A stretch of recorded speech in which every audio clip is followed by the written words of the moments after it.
That's right. Hit the like, hit the like, hit the like. Hit the like, it really helps us out. All right, fellas? Hold on a second. Welcome everybody to another BD Boxing Podcast, broadcasting to you live from the true north. It's your good friend, Mr. BDA, and I'm glad that everybody could be on board for this one, fellas. In this episode, we've got a fantastic one for you, a special call-in show, late night edition for everybody. Get to call in and talk about whatever you want.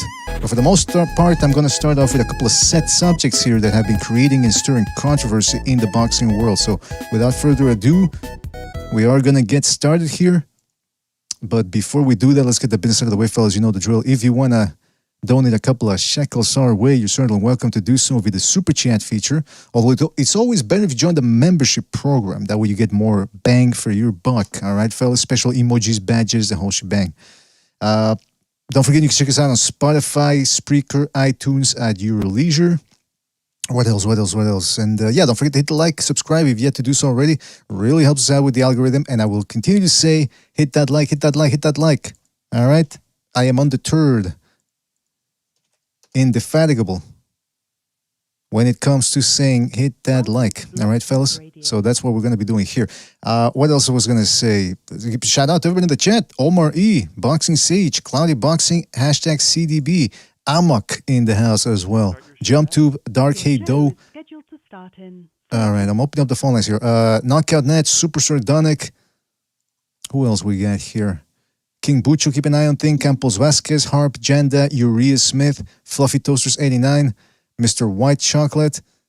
Many more people to come, I'm sure. Fellas, thank you for joining us. Really appreciate it. All right. So the phone lines are about to open. You guys get to call in. But I also want to talk about a couple of things here. First of all, if you're already in the phone line on hold, stay tuned. I will be getting to you. Give me a couple of minutes here because I want to set the stage for what the big subject might be here. And that is, of course, Devin Haney versus Gervonta Tank Davis. Both of them are trying to dig into their bag of tricks to try to get one up on the other. Or as they say, try to keep it fair. They're just trying to keep it fair. You know, that's what they say. And the controversy arose because the last time we went on the show, on the air, since then, it's come to light. I don't know how they revealed this. I was always curious to look up this rehydration from one day, from the weigh-in to the day of the fight, but I can never really find them. I suppose it's open and public disclosure, but you just have to make some sort of an attempt to get the information. Be that as it may, it turns out that Devin Haney, in his latest fight against Regis Prograis, was a fantastic performance, but it turns out that Haney rehydrated by about, how much here? Let's see, 25 pounds. So the fight took place at the weight division 140 pounds, which is junior welterweight, and he ended up weighing 165 pounds. Now, Regis Prograis, far from 140 himself at 156, but compared to that 165, I mean, for all intents and purposes, the guy was a super middleweight in there, Devin Haney. And, you know, this isn't something that we didn't already know. Just looking at the guy's physique, you could tell he's far from a lightweight.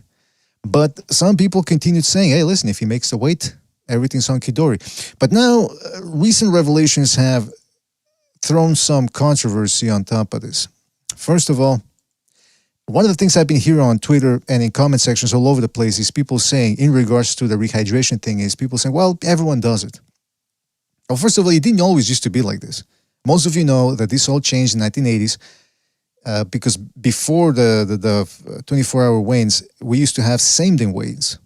People would show up in the morning of the fight, weigh in, and then they would fight a couple of hours later.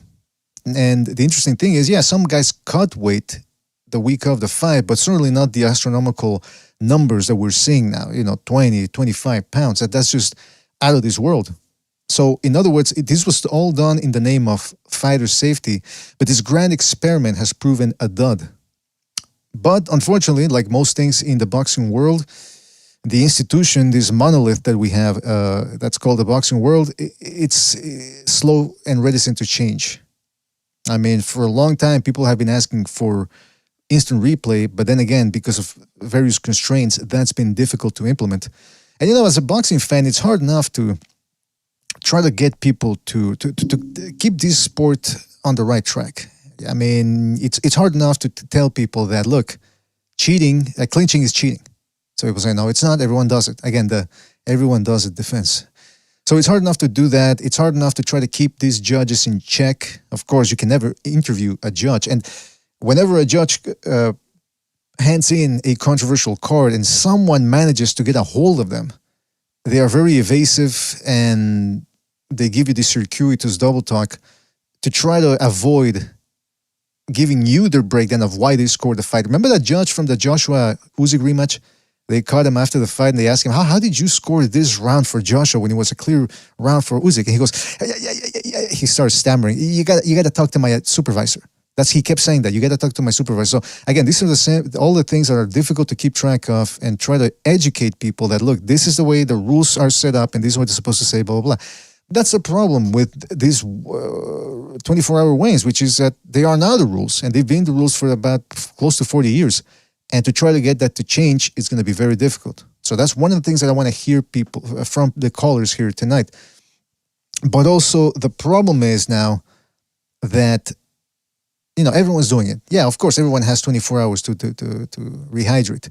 But can we all agree that some guys are farther away from the weight class in which they fight than their opponent? In other words, are you really telling me that Lomachenko, yeah, he's rehydrating. When he fights, when he weighs in 135 pounds, he rehydrates, right? To about 143. When he's fighting a guy who weighs 160 pounds, we can all agree that not all rehydrations are equal. And then on top of that, like Steve Kim tweeted today, I think just recently, he made a good point. He said, now we've got the 36-hour window because they don't weigh in the evening or in the afternoon anymore. Now some of them weigh in the morning, which means they have 36 hours to rehydrate. Certainly not the concept that people in the 80s had when they introduced the day after or the day before weigh-in. It's right in front of us for the past year. It's been changed, and sometimes they do it, and sometimes they don't. Apparently, so we are at an opportunity here. We're at a standstill. We're at a time in which we can actually put a stop to this before it becomes the norm, like we did with the 24-hour weigh-ins. So not all things are equal. And apparently, like Steve Kim says, some of these guys, what they do is they put that in the negotiation, or they use it as a negotiation tactics. Like, look, listen, I want a 36-hour window for the rehydration, and other people just want to do it in the afternoon. So it will benefit some and it will hurt others. So not all things are equal here. But then on top of that, you got Gervonta Davis and his fans, his acolytes, saying they want a rehydration clause. And they want to catch weight, just like they do Ryan Garcia, because they caught a lot of flack for that. For the past year, we've been hearing about how, well, it's Ryan Garcia's fault, which it was, by the way. That little twerp really threw a wrench in the works, and they pissed off a lot of people with his behavior, diva behavior. But the point remains, even though it was his fault for accepting, and you also had to ask the question, why was Gervonta Davis, people call him a beast, hello, master. Why is he requiring all these things? Because let's not forget, it came out of his mouth. He said, the reason why I'm asking for all of this is because he has the height advantage, reach advantage. He has a lot of advantages, and I just want to make things fair. That's what he said. So he's admitting to you, this guy, if I fight him 100%, he's too dangerous for me. Which, if he really is that much bigger than you, then just don't fucking fight him. Fight somebody in your own weight class. But that's not the way they do it. So now the Tank Davis fans have found something to latch on to try to justify these tricks. In fact, somebody posted a clip from the Boxing Voice where they had Bill Haney on, and I don't know what they were thinking, but they actually took phone calls and some people were decrying and lambasting Bill Haney, saying, why isn't your son accepting a rehydration clause or a catch weight? One guy even called in, and I'm paraphrasing here, but he said, all the greats have done it. The all-time greats have done it. Canelo, Gatti, which Gatti is not an all-time great. He's an all-time great action fighter, but certainly not a quality fighter. Anyway, he said Leonard, Canelo, Gatti, I forget what other names he gave out, that they all took catch weights. Manny Pacquiao, Mayweather, they all took catch weights. Why won't your son do it? So he was trying to frame it as all the all-time greats have done it. And so if your son doesn't do it, he is not an all-time great. But the fact is, we've all decried catch weights. A lot of people were making fun of fucking Canelo for his Canelo weights. Now all of a sudden, the Tank Davis fans are pro catch weights and rehydration clauses. See, that's the thing. That's the problem with the boxing world. I hate to say, because I hate to get into it. I usually try to stick to the boxing, but You cannot deny that there's biased fans out there. They have double standards. But then the question becomes, who's right in this scenario? Should Devin Haney be allowed to rehydrate so much? And if so, why shouldn't Tank Davis have an opportunity to play dirty himself? Now, some people could say, well, Devin Haney is not playing dirty. He's playing by the rules. But as I have mentioned before, the rules have now been modified. So are you supposed to just fight fire with fire? Because Ryan Garcia didn't pay attention to what his promoter was telling him. Don't take the fucking rehydration clause. Don't take the catch weight. This is insane. And yet he did it. He should have fought dirty. Same thing with Lomachenko now, who took a break. They wanted to pitch him in there against another weight bully in Shakur Stevenson so that he could get his balls busted. And he said, fuck this, I'm taking a break. So you got to fight fire with fire at some point. So that's the standstill that we're at now. We got two cowboys who are trying to fight with the same bullets, which are this whole outside the ring specialties. All right, listen, I've talked enough. I just set the table here for that. We got a phone call here. Let's go to it. Let's go to 410. 410, you're on the air. 410, what's on your mind? Well, what's up, BDA? How you been? I'm doing fantastic. Who is this, by the way? It's Blue. Who? Baltimore, man. You know I always call up when there's some tank controversy. Man. Oh, right. You know I'm so in here. I don't know if you heard my little diatribe here, but what do you make of this? This is weight bullying from the Devin Haney side versus special weight clauses from Tank Davis. Who's right, or are they all wrong? All right, so I'm gonna say this. Like you said before, this already been going on for a long time in boxing, for real, with the rehydration clauses and all. I mean, as far as like rehydrating at what's that? Catch weights. Being able to rehydrate after you make the weight at the scale. Like right. that's been going on for a long time now. Like if they make the weight for the scale, then they can just blow up to whatever the fuck they want to. Yeah, it's wrong. I don't like it. But at the end of the day, I mean, if that's what the rules allow and that's what the fuck been going on, I can't really say much about it. But it's just fucked up that all of this comes out after Regis, after we seen what the fuck that happened to Loma. It's like, do Loma get a fair shake at the dice and shit? Do he get to fucking rehydrate a nigga and tell him, be like, yeah, just come down to this, that, and the third, and let me get that rematch? Or I don't know. But at the end of the day, what I will say is, all of this bickering between both of them going back and forth online and all that shit needs to stop, because that shit is trash. Everybody know that Tank the A side, and he the only one that's sending the contracts, I believe, allegedly. I mean, so if he the only one sending the contracts, he need to just go on and send that shit over, because we don't need none of that ducking down here in the Baltimore, man. Well, I don't know too many people just out here ducking left and right, not wanting to fight no champions. Like he in a position that a lot of people just can't even get in to begin with. So to just sit there and keep pussyfooting around fighting these contenders instead of fighting champs. He don't even fight former champs no more. Like, I don't know what the fuck going on with Joe. So, and then he said that he can go up to 140. He can make the 140. We know he can make the 140 because he missed weight his very first fight at 135. So we know you can make the 140. You might as well just go ahead, shoot back up there, and take the fights that make a difference. The ones that the people want, the ones that matter and make a difference is the belts.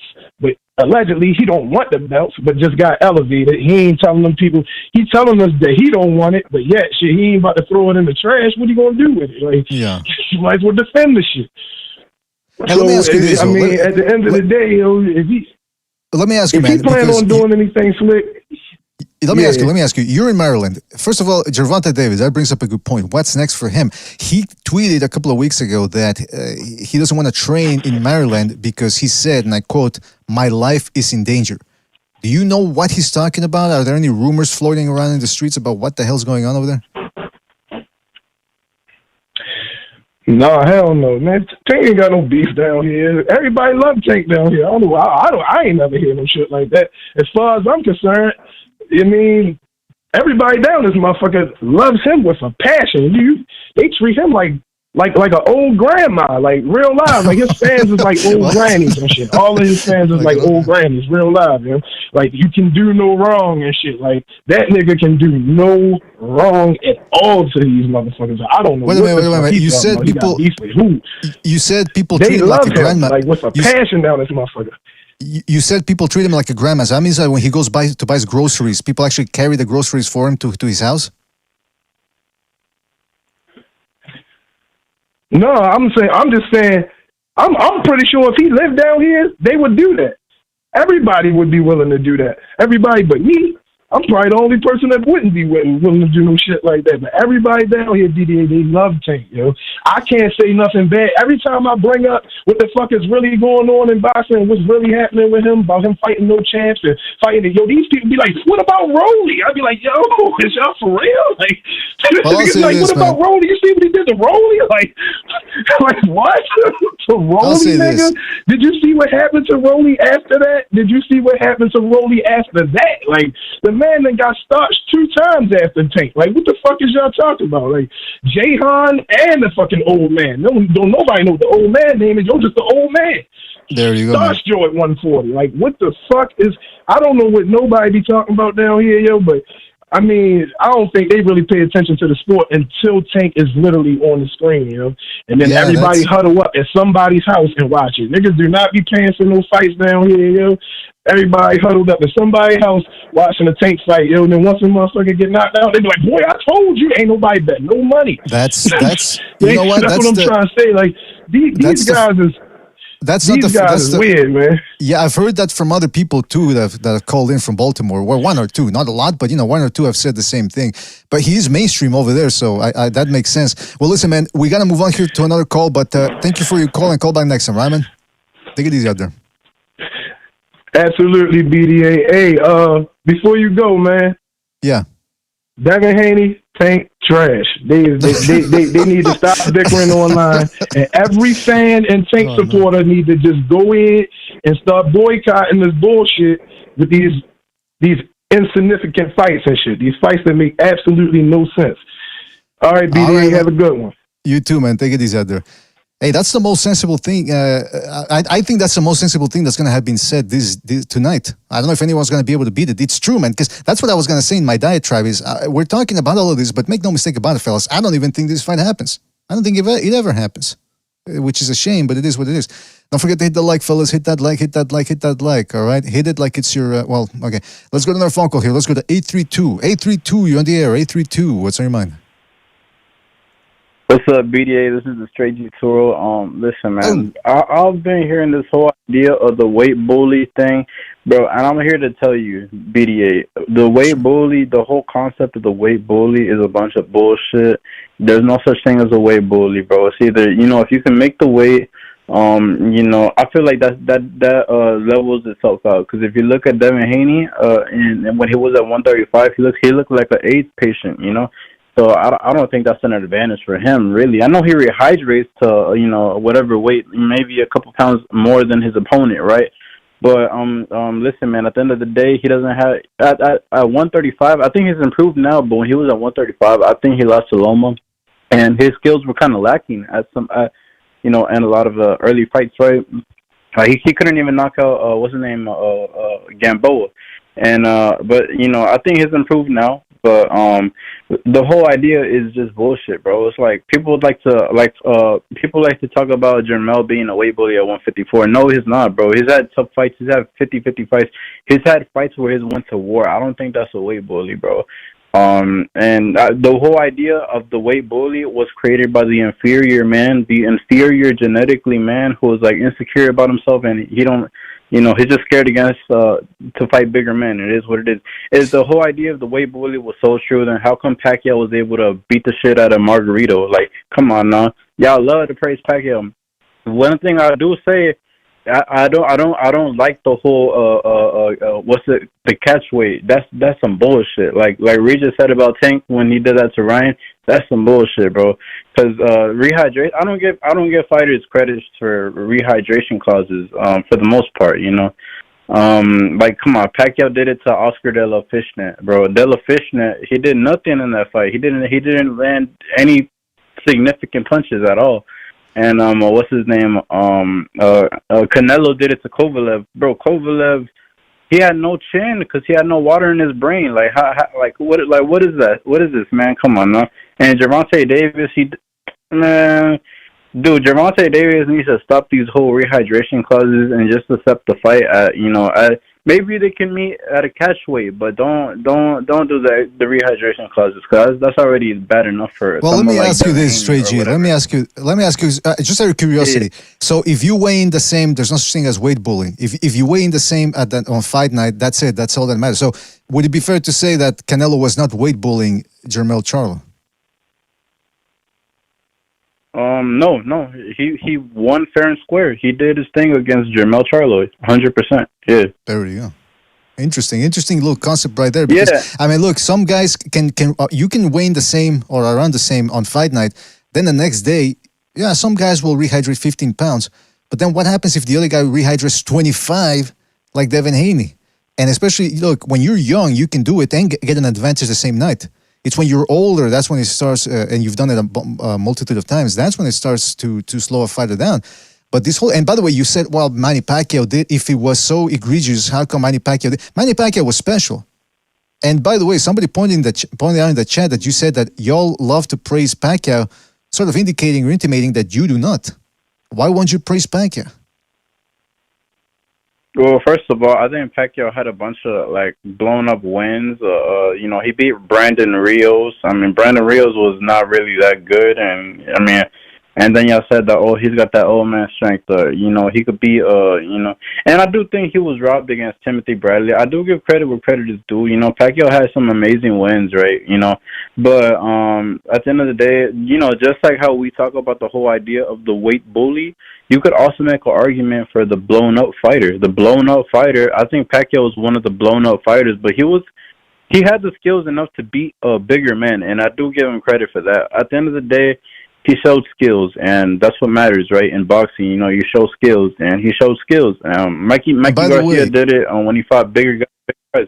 A lot of fighters, Duran did it. They show skills, but the exceptions that prove those are the exceptions that prove the rule. Hey, Stray G, those are the exceptions that prove the rule. Also, again, another point that I raised earlier was the fact that you claim there's no such thing as weight bullying, but now guys like Devin Haney, who are the A-sides in some of their fights, they're able to negotiate 36 hours in between the weigh-in and the day of the fight, which is not what people intended when they changed it from same-day weigh-in to 24-hour weigh-in.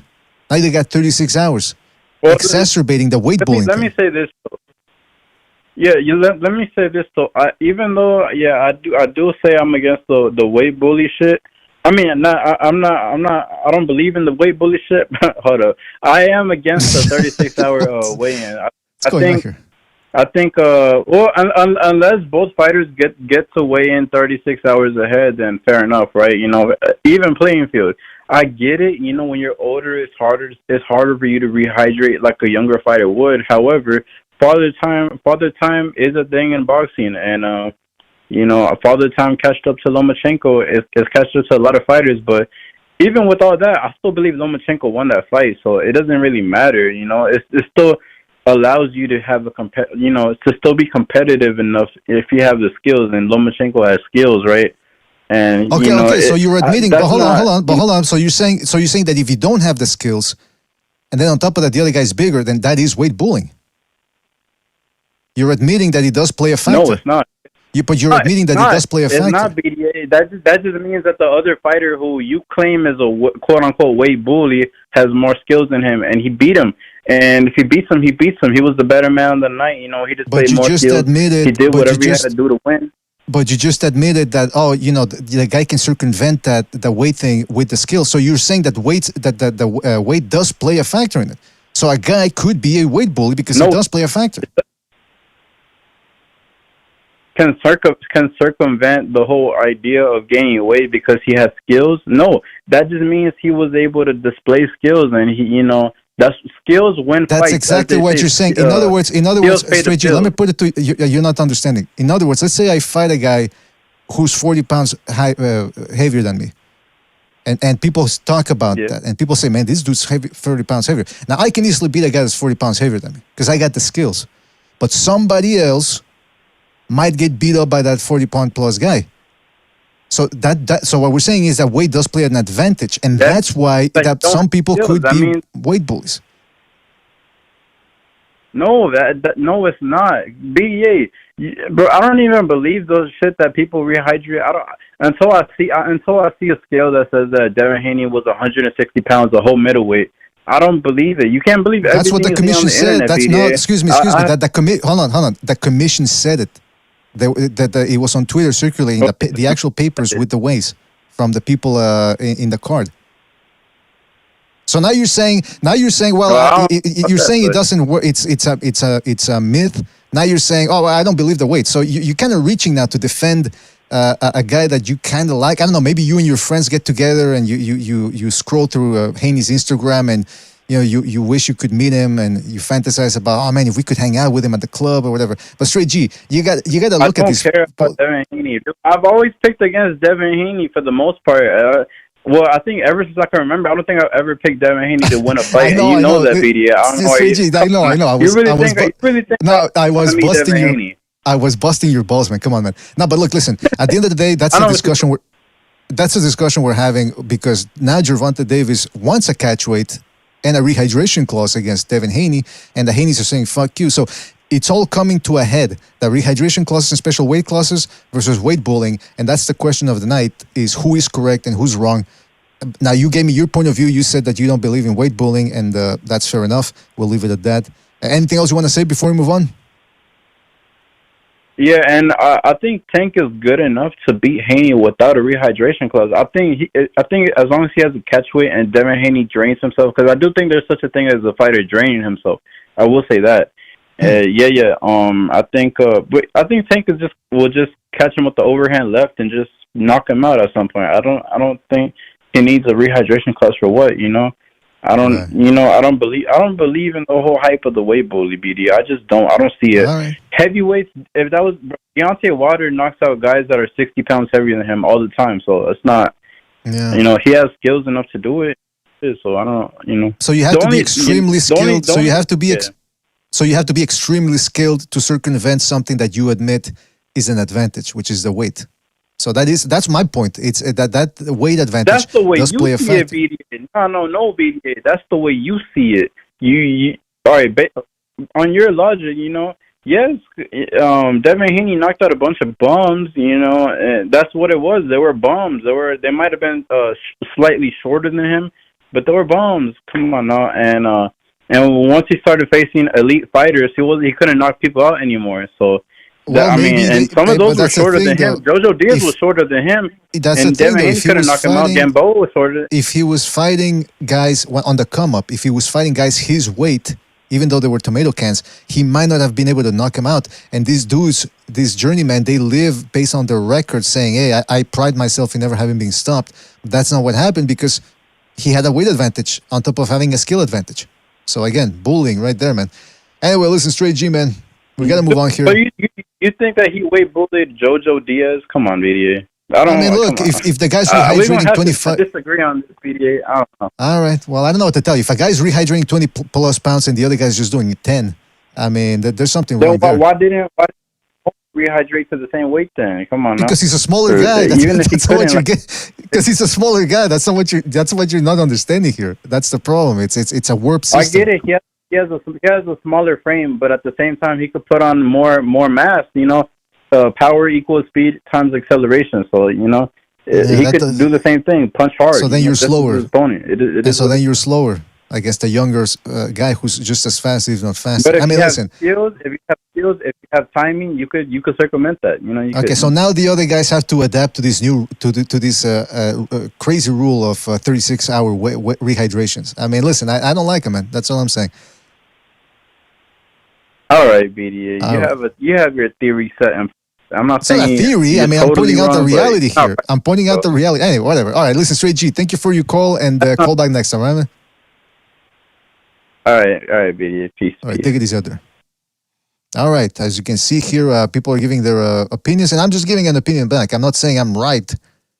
Could be wrong. Maybe Straight G has a point. I'm curious to hear more about it. Maybe we'll open up the panel later on. By the way, so Straight G, if you're listening, I might do an open panel thing in about 20 minutes. Let's go to another phone call. Hey, don't forget to hit that like, fellas. Hit that like. Hit that like. Hit that like.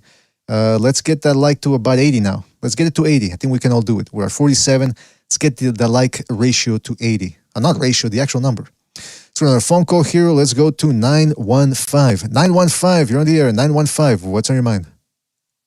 Jesus Christ, bro. What the fuck was that last caller on? That's Straight G, man. The one and only. He always gives it to us straight. He was talking about enchiladas and posadas. No. The mixture of this. That's not what he was talking about. God damn. Yo, I believe in weight bullying. That's a thing.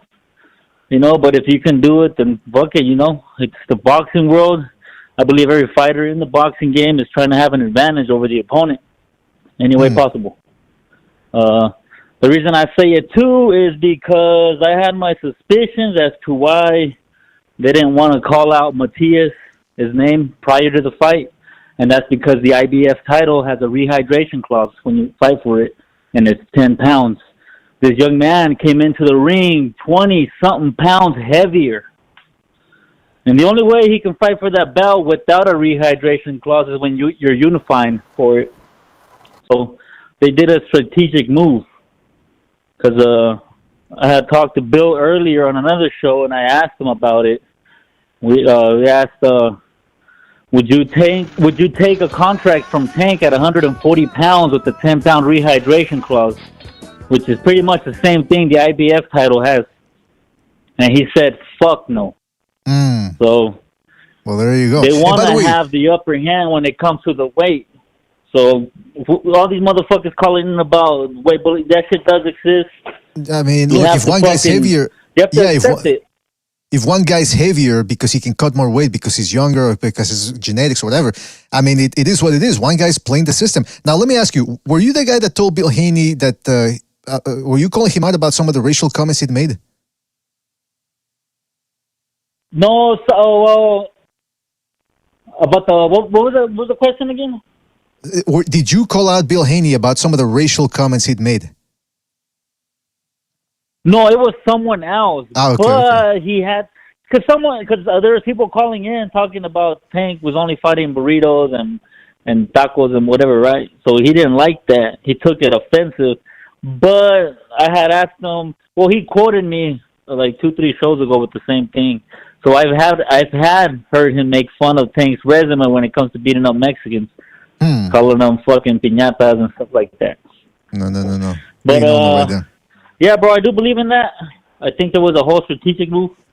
There was a reason they didn't want to talk about Matias after the fight. You know, after the fight, they supposedly sent a contract to Matias, which Matias' side said it was bullshit. But prior to the fight, they didn't know who Matias was. They didn't care about him. That's because he has that IBF title with that 10-pound rehydration clause. They don't want to do that.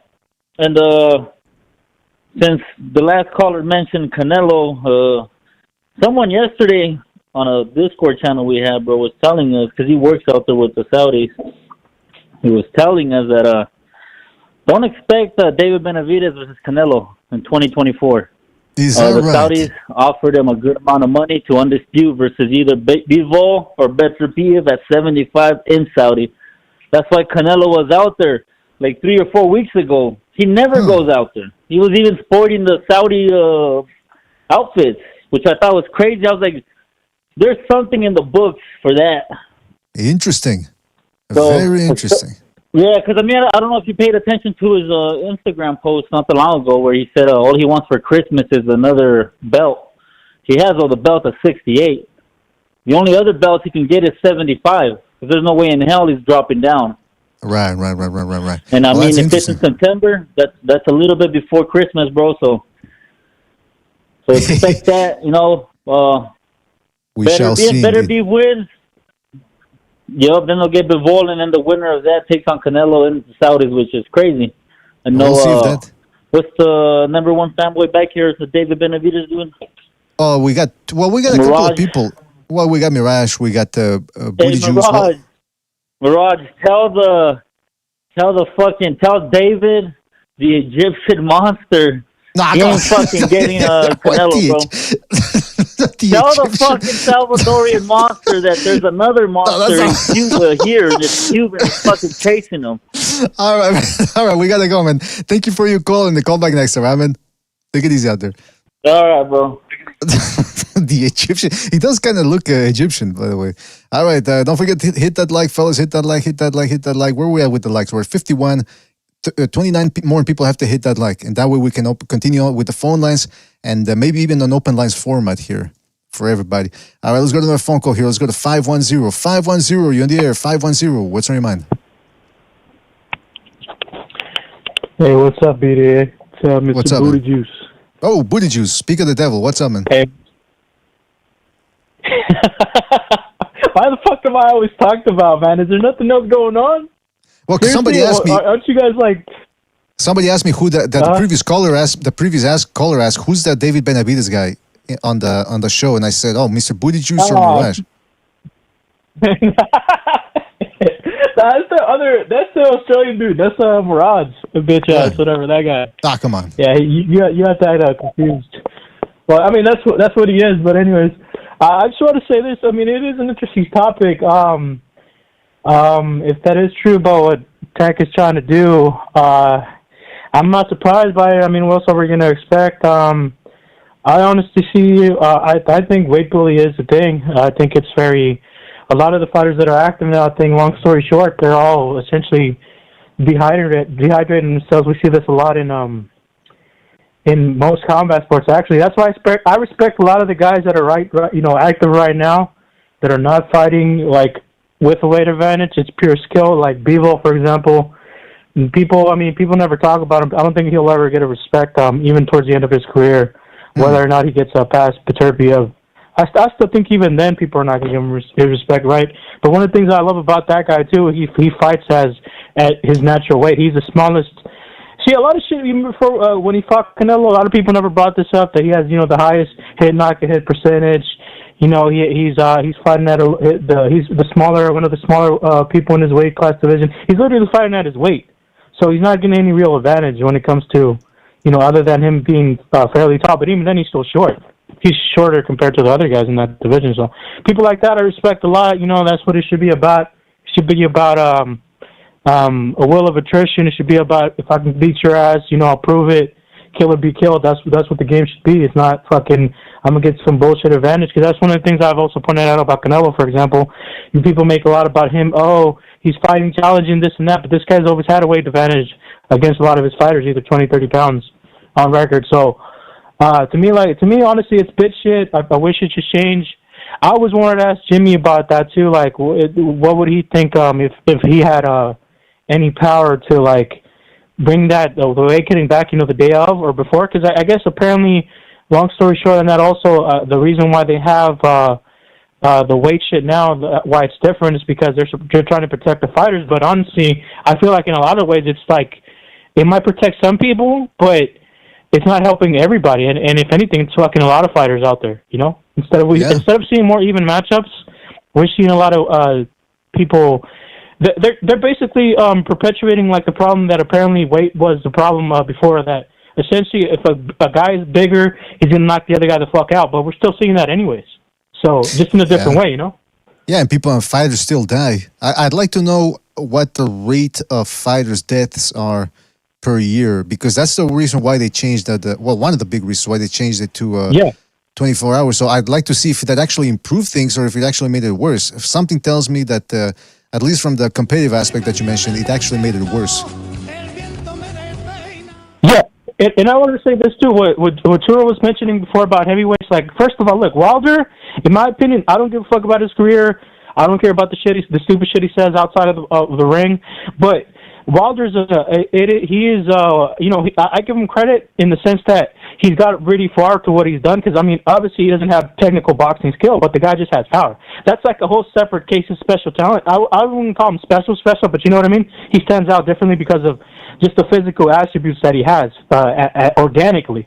But even then, when you're comparing, I think, heavyweights, somebody else made this point, and I agree. I forget exactly who in the panel, but and other people have actually commented about the same thing. Basically, when you're comparing heavyweights, it's a whole different thing. Those guys have the gift to, like, I've seen it in the streets. I've seen it everywhere, like in gyms and MMA gyms. Bigger guys tend to have like this stupid power, and they don't even have to be technically sound at all, and they fucking knock motherfuckers out. And I feel like, that's also something that should be factored in the conversation. It's not really at that point in time when we're comparing heavyweights. It's apples and oranges. Clearly here, the people that are greatly affected by the weight cutting, by the weight bullying, etc., are like the lighter weight classes. Anything below, I would say even anything below heavyweight and down. They're clearly affected in different ways. And even then, when you break it down with the whole genetical thing, case in point, right? There was a heavyweight. He's still active now in MMA, right? I'm just finished with this. There's an active heavyweight right now called Derek Lewis. He's kind of fat. He's like from Houston, but the guy he's pretty much knocked out every single motherfucker in the heavyweight roster. But it turns out like he actually has low testosterone. So a lot of people tend to attribute for whatever reason high testosterone with knockout power. This guy was tested because I guess at one point in time he was trying to make another heavyweight run, and he was trying to get better. He got skinnier.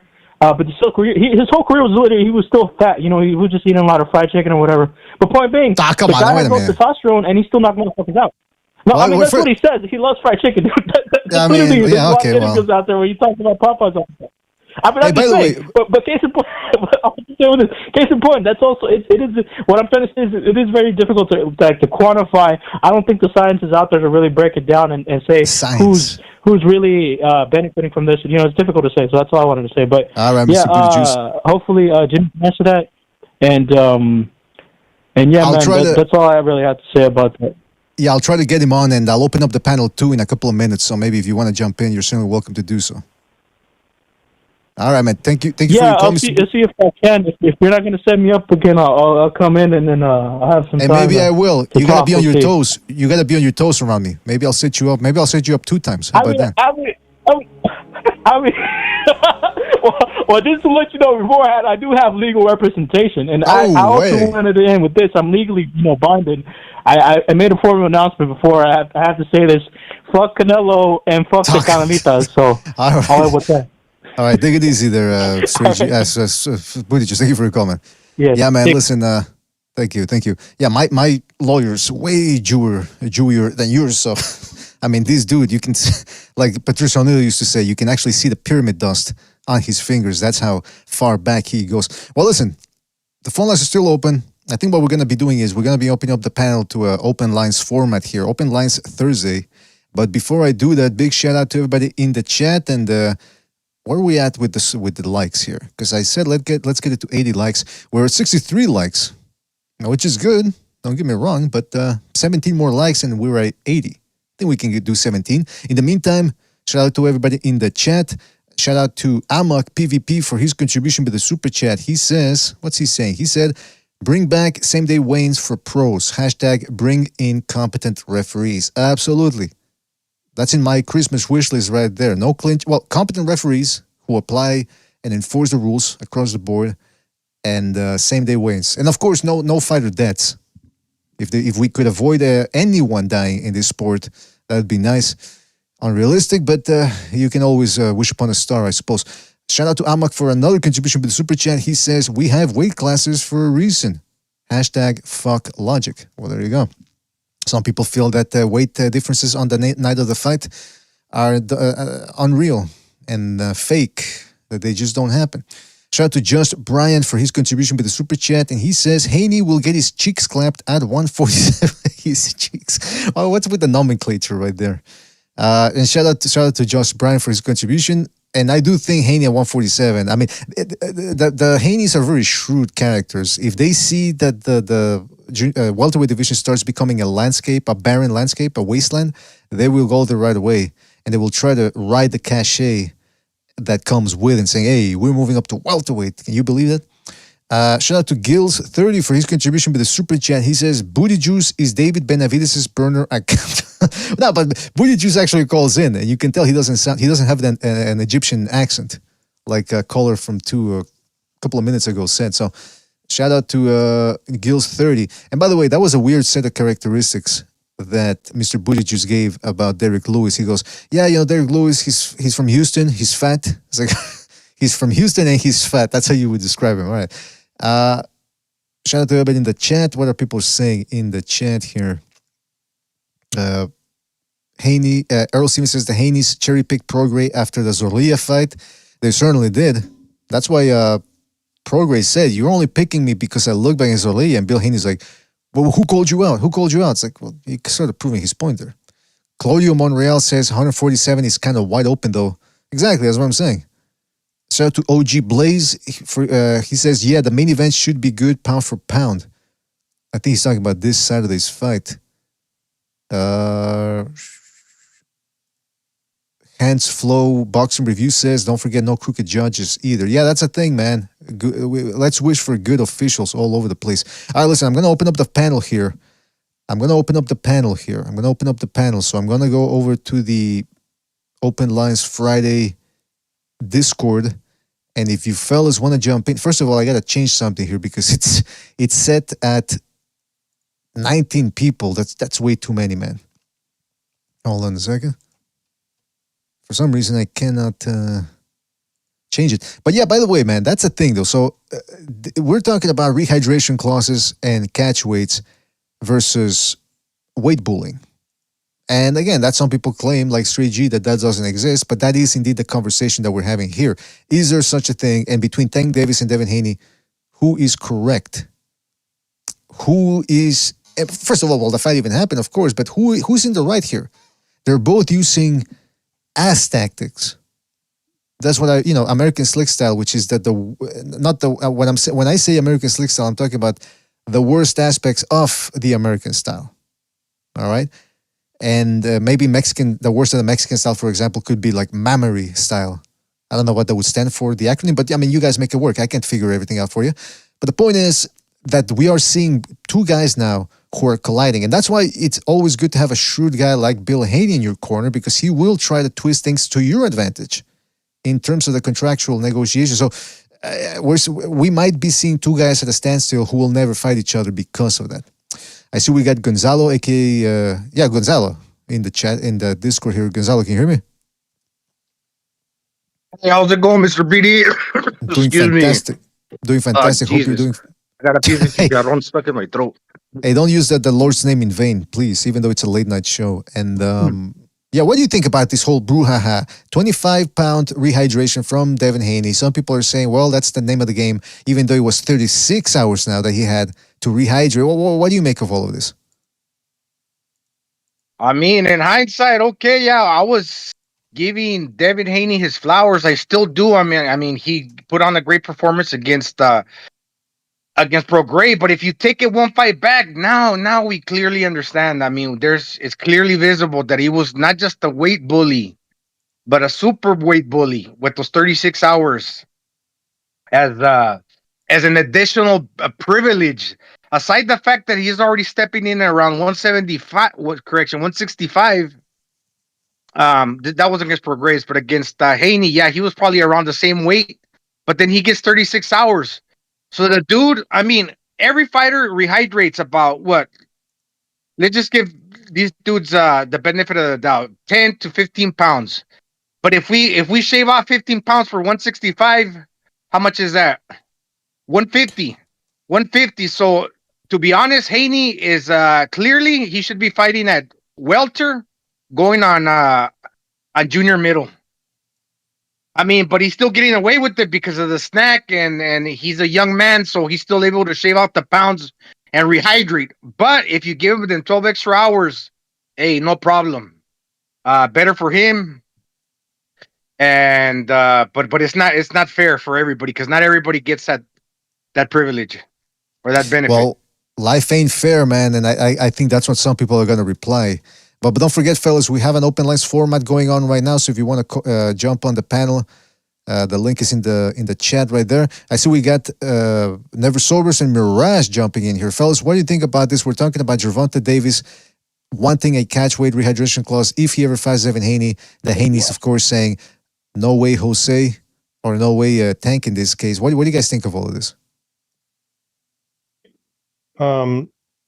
Yeah, I don't believe in rehydration clauses and catch weights. Either fight under normal conditions or don't fight at all. Fuck that shit. In terms of Haney, what Gonzalo said, yeah, there are weight bullies. Then there's super weight bullies. Devin Haney is a super weight bully. He wasn't just like a lot heavier. He moved up. He had 4 inches reach advantage, 3 inches of height. They say David Benavidez is a weight bully. Andrade was almost as big. It was 1 inch difference. So Haney is a different level. He's just his structure, his frame, and the weight. He's a huge weight bully. This guy's a fucking joke. And he cherry picked fucking Prograis. We all know that. Prograis looks like trash in his last fight. He's got the worst feet I've ever seen. He's like a penguin. He shuffles around the ring. He's a midget. And I'm supposed to give him credit for beating him? All right, so you had to bring in David Benavidez first of all into this, which is come on, man. I mean, it's your always it has to be done. Has to be done. All right, but you bring up the point about the rehydration clause. Now, what do you say to people that bring up the fact that hey, these are the rules and he's not breaking any rules? He's not breaking rules, correct? But we can still recognize the context. We can say you are abusing the rules. And you are much bigger. So you are beating up a guy that you are much bigger. So we have to take that into account when you analyze how impressive was the performance. So when you take that into account, this performance was okay. He did what he had to do, but that's it. It's not like, oh my God, he's pound for pound now or something. That's what he wants. That's what the Haneys want you to believe. But we need to just understand the context. That's what I'm saying. And by the way, they made call the rules. Yeah, he didn't break the rules. Okay, but yeah, recognize. Yeah, they call it 24-hour weigh-ins. Is that fair BDA or what? They call it 24-hour weigh-ins, but technically there's no 24 hours between the weigh-in and the actual fight. In other words, they'll weigh in at about 3 p.m. Eastern Pacific time, if it's on the West Coast, for example.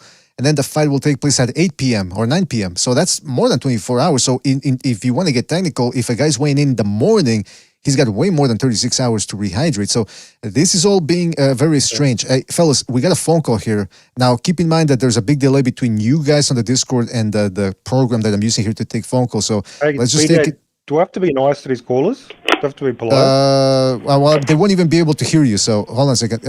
410, you're on the air. 410, what's on your mind? Hey, what's up, buddy? Oh, what's up, Jerry? If you ask me, there's no such thing as weight bullying in boxing. You have to make the weight. Once you make the weight, that's all you have to do. What you put on after that is the business of the fighter and the fighter's trainer. We don't need any more weight classes in boxing. That's the last thing we need. People are not the same size. You take a fighter that cuts 25, 30 pounds, that means about 30 hours prior to the fight, they're dehydrated to the bone. The type of dehydration that if you showed up at an emergency room, they would likely admit you for at least a day or two. It's not always a benefit to do it. Boxing is a weight-cutting sport. It always has been, and that's just the way it is.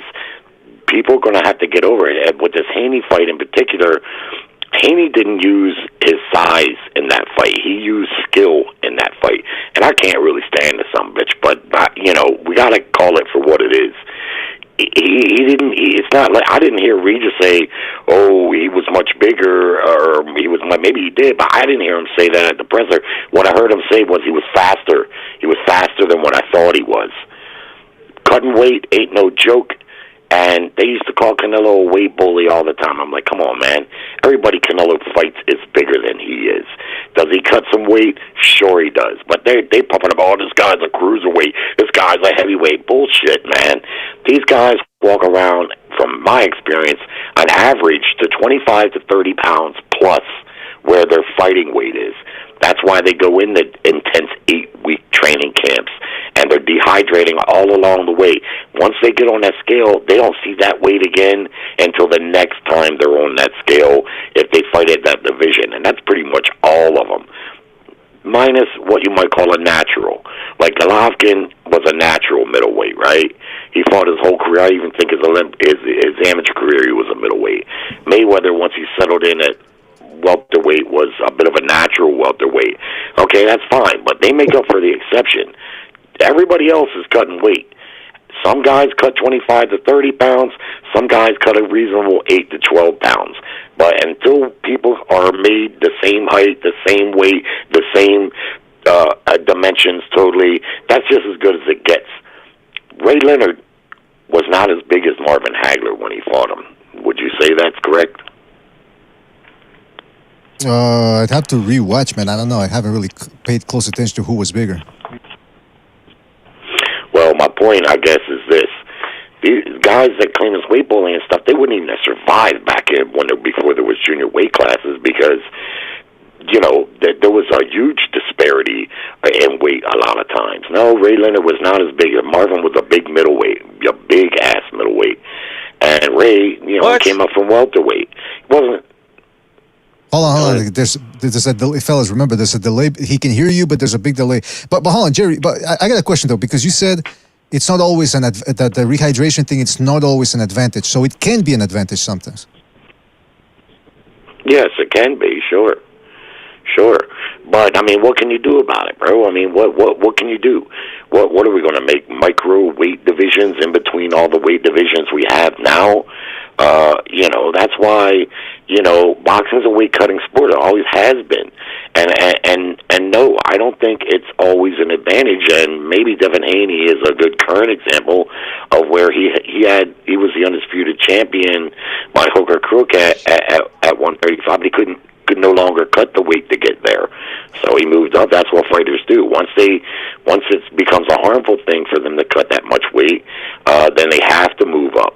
You know, so yeah, I mean, it can be advantage, but what can you do about it? Then when you get to heavyweight, there is no restriction at heavyweight. You can do something about it. Everything you can do something about it.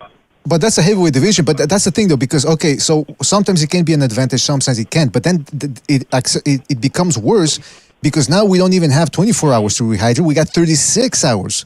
And some people use that as an advantage in the negotiation tables. Like, hey, I want 36 hours instead of just 24. I mean, whether they made the weight that day before or not, one guy will show up heavier on fight night and it has way more time to rehydrate. So shouldn't we try to stop that? Because we can't go back to same-day weigh-ins. That's, like you said, there's not much we can do. The boxing business is reticent to change. But how about we put a stop to it before it becomes a norm with these 36-hour rehydrations?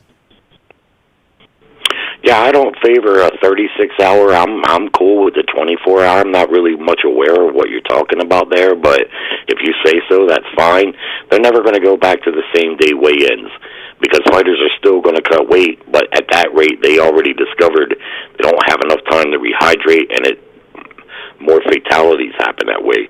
They're never going back to that, but I don't favor the 36 because, yeah, that is considerable amount more time, which would compound, likely, a guy who's going to cut a lot of weight. You know, so, yeah, I agree with you there. But also, like I said, at heavyweight, there is none of this. Why? They're human. They're fighters. How are they so different? People have just gotten used to the fact that at heavyweight, they stop counting, so to speak, and it's just like, well, that's heavyweight. Yeah, but they're fighters. They're human. One guy in heavyweight can be, we're talking about 5, 10, 12 pounds. At the heavyweight division, human fighters, one guy can be 45, 50 pounds, doesn't matter, bigger than the next guy. And nobody raises one eyebrow because it's always been that way. There's nothing that really can be done about it. You know, boxing, you know as well as I do, it's a flawed sport. It's unorganized in many ways. And when it comes to the weight cutting, at least in my opinion, and the weight divisions, we don't need any more. And it's nothing more you can do, really. Well, short of that 36 thing, yeah, that's a good point. Is that what Haney had for this fight? Yeah, because what's going on now is they used to weigh in the afternoon usually. Now what they're doing is they're having an official weigh-in behind closed doors in the morning, and then they have the ceremonial weigh-in, you know, which is in front of everybody, but in the afternoon. But they've already had way more time to rehydrate in between, and then between the fight, it's even more. So that's what they're trying to make the norm, and that's not what they intended to when they changed it in the 80s. Yeah, I don't favor that because that. No, like you said, I mean, if you're a guy that's cutting weight anyway, that gives you more time to add extra weight. So no, I'm not in favor of that. I think the 24 hours is what I've known it to be all along. But like you said, if it's being used as a negotiating tactic, it just underlines how seedy boxing is.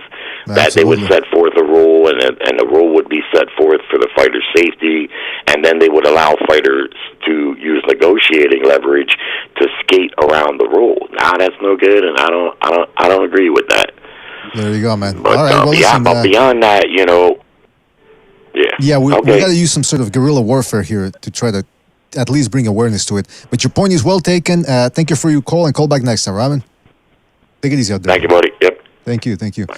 All right, let's get back to the panelists here. Hey, fellas, don't forget to hit the like. We're 1 like away from 80 likes, and then we're on to the next stuff. So what do you guys make of that point? I mean, again, that's Jerry makes a point that with the 24-hour rehydration, it's always been that way, and that's always the way that it will remain so. They can do something about it, BDA. You know what I'm saying? Like, but the whole corruption and the elements of the A side, B side, Z side, whatever, that's always going to be in a play, and that's always going to stop it from being any kind of fair.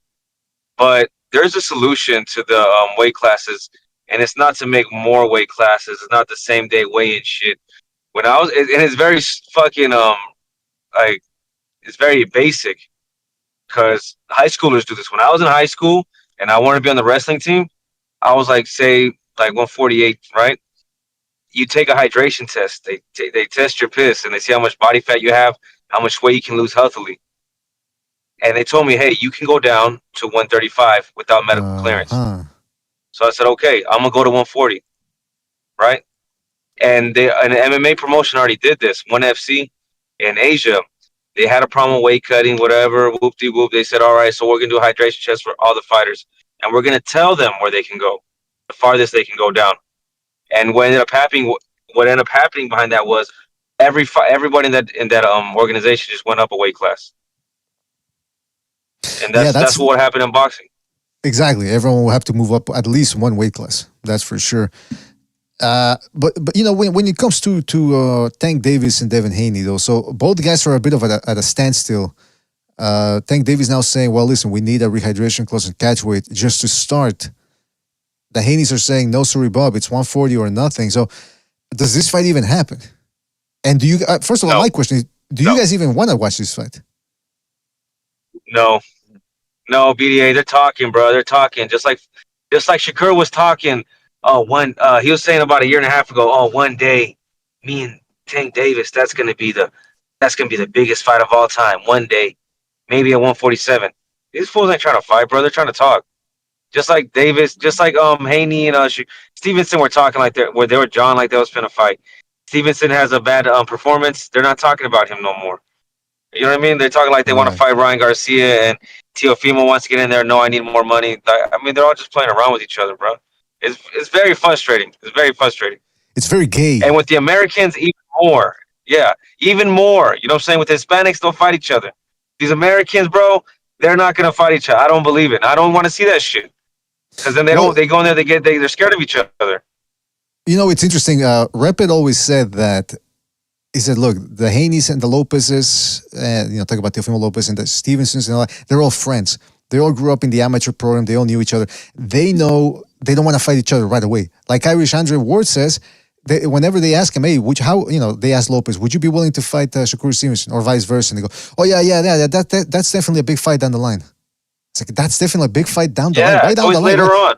Yeah, so what they do is, like Repet said, is when they've already got a fight set up against a lesser opponent, they'll start joing at each other on the internet. Like Shakur Stevenson and Haney will start joing at each other, and then they announce a fight against somebody else. So in other words, what they're doing is they're creating buzz on the internet to attract buzz to their names, and then they announce a fight against lesser opponents, not understanding that that's actually a letdown for hardcore boxing fans. Yeah, I'd say that fight probably doesn't happen, and in reality, Haney does not need Gervonta Davis, because Gervonta Davis don't got no real titles. And really, Haney has no business at 135. A lot of the fighters done it before in the past. It's not right. But, they want to capture as many titles in different divisions as possible. And when you got a guy on the younger side and he starts his career, then he faces smaller dudes to boot.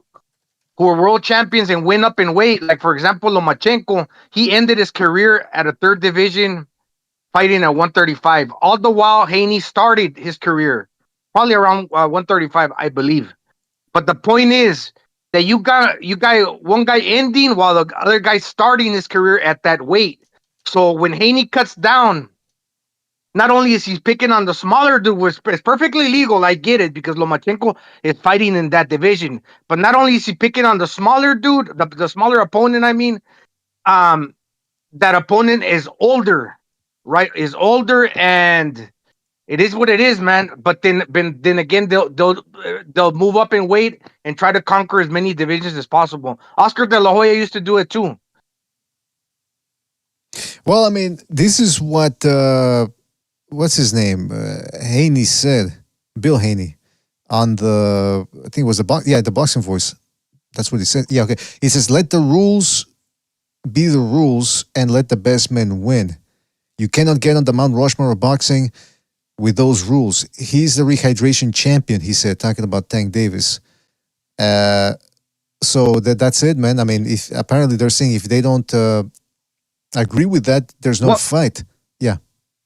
Well, this is the thing, BD, and I kind of agree with Tank Davis on this one, really, because okay, if you don't have a rehydration clause, and okay, the fight happens at 140, Haney's gonna step in weighing 165, damn near 170. All the while, Tank cannot weigh 170 because he's a little fat dude. All right, so damn near 170. All the while, Tank. Hey, so hold on. Skillful South, there's some sound coming from you. We can hear you in the your speakers are on. That sounds like a Tank problem. I mean, bad luck. Well, it sounds like a Tank problem, but then I wouldn't take the fight. Fuck that fight. It's not even competitive. Haney got no business at 135, man. He's a 140 pounder, and if Tank don't want to move up to 140, then he can stick around in the lower weights, and it's still fair for the rest of the guys. Because Tank ain't really that big. But okay, let him fight at 135. Let him face the champions there, but actually become a legitimate champion. Yeah, I agree. Yeah, none of these games, these fucking gimmick fights. I don't like that. And him calling for these catch weights now twice in a row, that's weak, man. That's fucking weakness. Is that supposed to be about some badass? And he's doing that. But hey, hold on, you know what? Opponents. There's a guy in the chat says Chester Bean says Dev and Tank. First of all, he calls Dev. I mean, come on, were you friends with the guy? Dev and Tank have the same race. He says Dev and Tank have the same resume. Basically, stop the cap. They have the same resume. See, this is I can't take people like this seriously, man. I mean, they have the same resume, the same profile, the same dossier. I mean, one guy's got Lomachenko and Prograis on his record. The other guy has Isaac Cruz and Mario Barrios and Ryan Garcia. Barrios. We got a new guy here. Well, I think it's a new guy. Skillful Southpaw. Hey, I think that's Southpaw lefty. That's Southpaw lefty trying to rebrand, bro. Oh, no, not at all. Okay. I mean, I don't care one way or the other, but I mean, whatever, man. Well, shout out to you, Skillful. What do you make of all of this drama between Davis and Haney and rehydration clauses and weight bullying? Man, it's just these guys are just circling each other, waiting each other out to see who gets beat first, so they can keep the undefeated record and be A side for when they make the fight. They're cowards, basically. Oh, cowards. Strong words right there. Well, what do you guys think? Are these guys cowards? Because, I mean, that's something that gets thrown around a lot. These guys are scared. They don't want to fight each other. Look, one thing I want to say. Haney and Tank Davis, correction, sorry. Haney and Ryan Garcia, and even Shakur, those dudes are bigger than Tank Davis. I don't agree with Tank Davis knowing that they're bigger. Well, let me rehydrate. I just wouldn't take those fights. If I were the other three that I just mentioned, Teofimo, Haney, and Ryan, I wouldn't take that. I would just leave Tank Davis be. Because he knows that he can drain you and get that advantage. But in reality, you guys are bigger. You shouldn't have to sacrifice. Because you can face each other and other bigger dudes or around your same size. Instead of handicapping yourself to fight this little power puncher that wants to get that advantage on you. Fuck that dude. Let him stay around 130, 135. What's up, boys? How you guys doing? What's up, Gypsy? What's up? Yo, so look, I want to jump in here. I want to say this. So look, like I was just saying, I want to reiterate how we're saying about these Americans that will not fight each other. Stevenson, Haney, Davis, they'll talk about it. They will not be about it. And I was saying the Latino Americans will. I'm seeing right now there's ESPN sent me an update that Teofimo Lopez and Jermaine Ortiz are finalizing for a fight on February 8th. Good fight.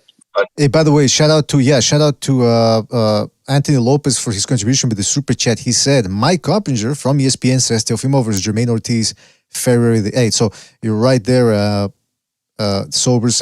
Yeah, because apparently some people are saying I was giving Lopez credit for challenging Matias and actually challenging him, not just challenging him over the air, or on the internet. He actually sent them apparently a contract, but now apparently some people are saying that they believed or they already knew that the guy was out with an injury, Matias that is. So it was maybe might have been all fluff, all cap, a little corn, bamboozling is what I wanted to say. Corn swaddling. I mean, what do you guys think?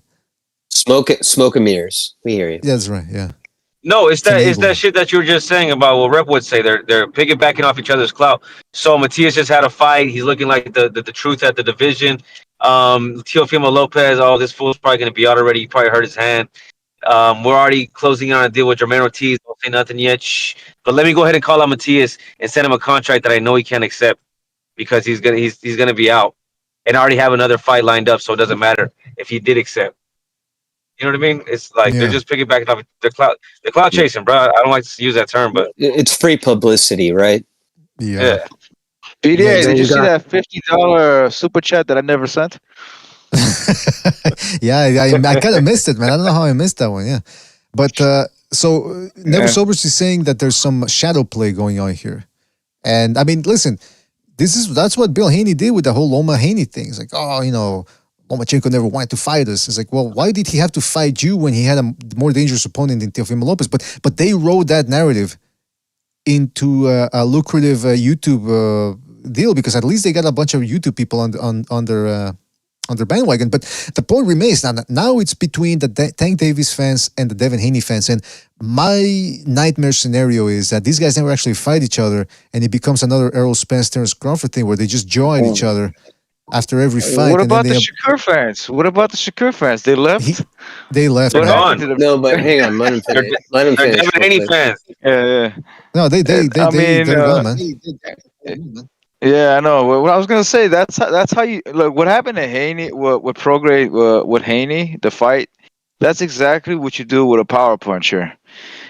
He kept moving away from the backhand of Prograde. He already had a better control of the lead arm. He did exactly what you need to do. He nullified any chance that Prograde had to land that left hand. That's what you do. And what did Shakur do? And we talk about Shakur being a generational talent. I don't. Some idiot over here does. Someone with the name of Rare Breed. I'm sorry. Come on. Put your name out there. Yeah, come on. I'm sorry, intelligent person. I mean, that says that. Yeah, I mean, come on, bro. Like Haney is skillful, man. I don't like shitting on Haney. I do like shitting on him, but only for rightful reasons. If it's not for rightful reasons, I don't like to shit on him because he is proven. What's rightful reasons? Rightful. Oh, rightful. Okay, it sounds like saying rightful. Hey, rightful. Yeah, right. Well, I know you were in the military. Reasons. What justifies rightful? You were in the military, You were in the military, so I thought you were saying rifle. I was gonna say I got handgun reasons. But look, I ain't gonna shoot him or lynch him, bro. Like, it's not gonna be like that. Gypsy, you're fucking out of your mind today, man. You're coming after everybody. You're using racial undertones. No, I'm not. But look, I'm not. I'm just joking. Hey, don't take. I'm a racist. I'm just saying. I'm just putting it out there, bro. Like, I only go after him for rightful reasons and not rightful reasons. And Haney is a punk. Yeah, and his dad is also a punk. They are the ninja word, as they say.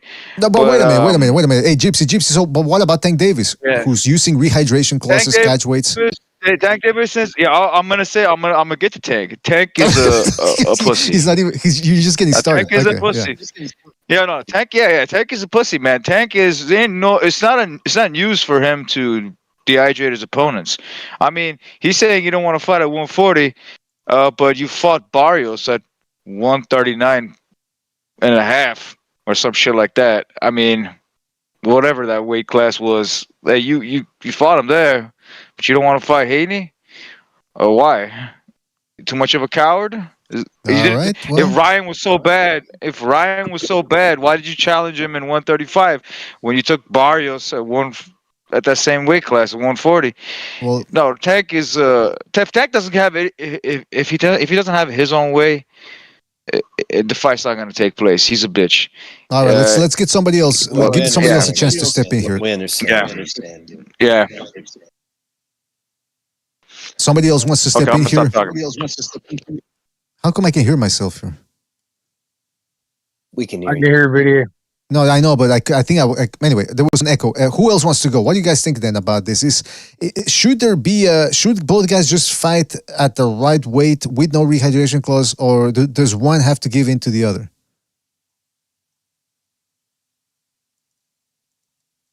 I No, mean, you consider? Do you realistically believe that Haney should be fighting under 140? I don't know about Tank Davis, but I can only split this in half. We'll tackle this part first. I'm just posing it out there. Haney shouldn't be fighting below 140. I'll establish that. Okay. Well, how about we split them in half then? You can have Haney fight Lopez at 140, and you have Shakur fight Tank at 135. The winner, they figure it out. They can figure out a catch weight or something of that nature. What's this whole Shakur thing? I've heard numerous people on Shakur, like Gypsy was just saying Shakur. are you guys familiar with the guy? Are you his friend or something? His cousin? Otherwise, I like to call him Shakira Tierson. Shakira Tierson. I'm gonna kick you off the panel, Gypsy. I'm gonna kick you off the panel. I'm not kidding. With this whole Shakur, everybody. If anybody continues calling these guys by the first name basis or another facsimile, you guys are gone.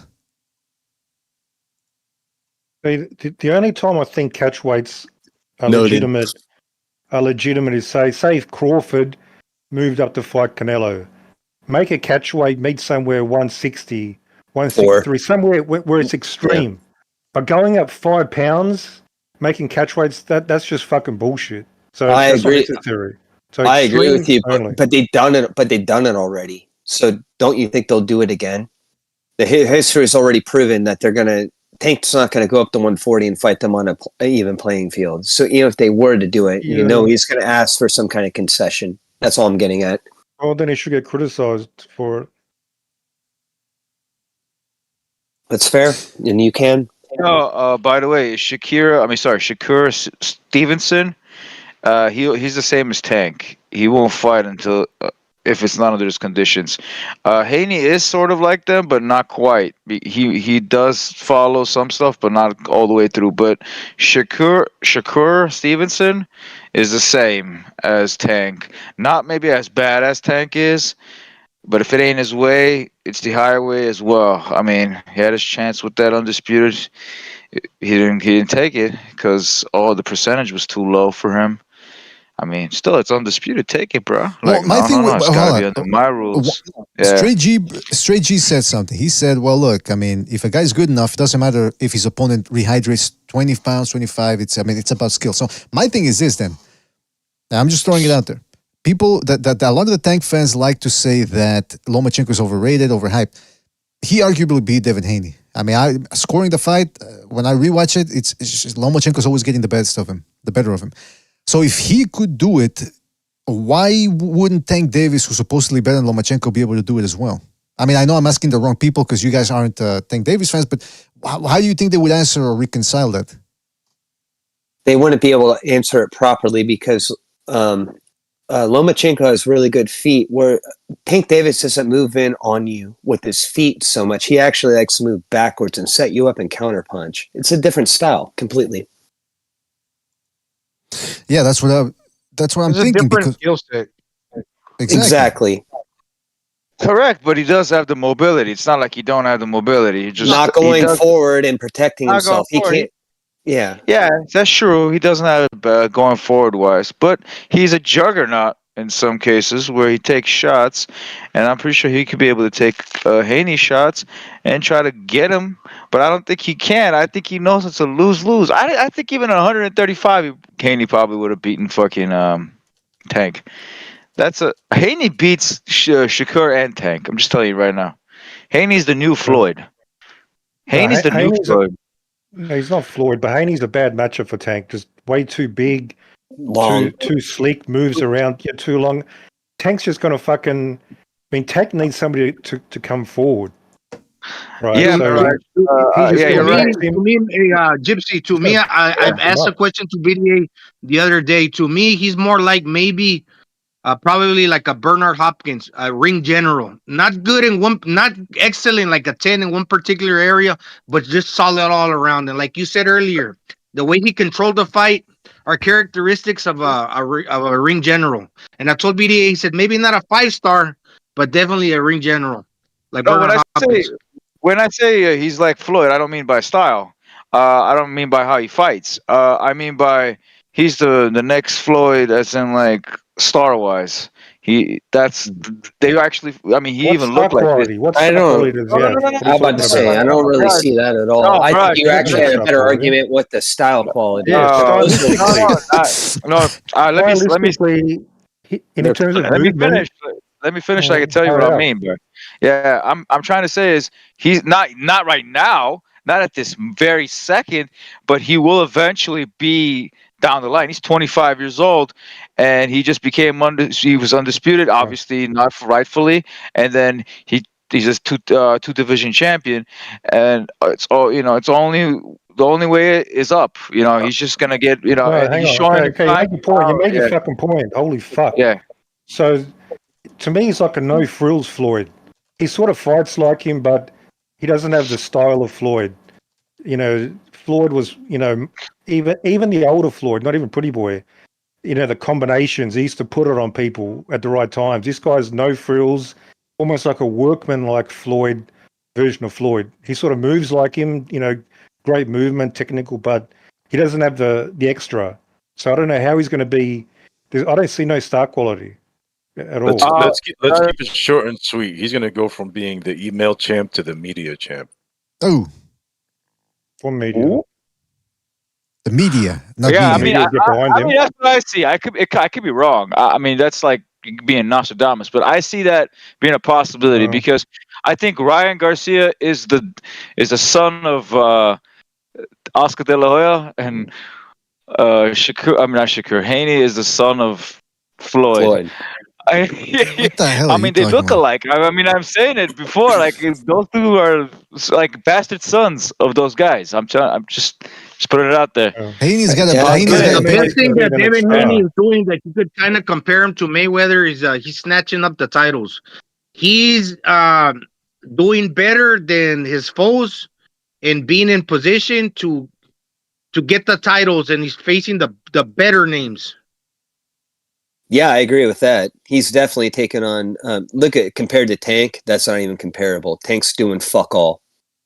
He ain't doing shit. So you have to give Haney, at least Haney his props. He might not. He might be winning these fights by. How do you say it? Like nobody agrees with it technically. Like I thought he lost the Loma fight, but it is what it is. At least he took it. What does Tank do? I believe Quags. I believe he lost it, but it was a close fight. You got to give him some kind of a like. I just did. Yeah. Give him credit a little bit, even though he was a weight bully. Yeah, he's a weight bully. He's a piece of shit. He never won that fight, but that's just going to be asterisk on his resume. Everybody is going to always mention the fact that he robbed Lomachenko. It's going to be an asterisk. He has nightmares every time someone mentions Loma beat you. I saw it on his face when they were freaking telling him Loma won, and he's like, he's on his face, bro. He's literally traumatized, bro. Like Gypsy traumatized the fact that Loma beat him. Gypsy can I'm read good at that people, kind of stuff, bro. But listen. You know At the end of the day, in Haney's, I was just going to say real quick, in Haney's defense, I used to think that Tank would flatten him, but now I'm starting to think that Haney. Oh man, Tank's not good, bruh. Let me finish. Now I'm starting to think that Haney would cook Tank. Yeah. Well, I'll say I think this, the man. size will get the better of him. I'll say Go this. ahead, Davis isn't good. Yeah. So Never Sober is saying. So he's asking. So are you guys saying Tank Davis isn't good?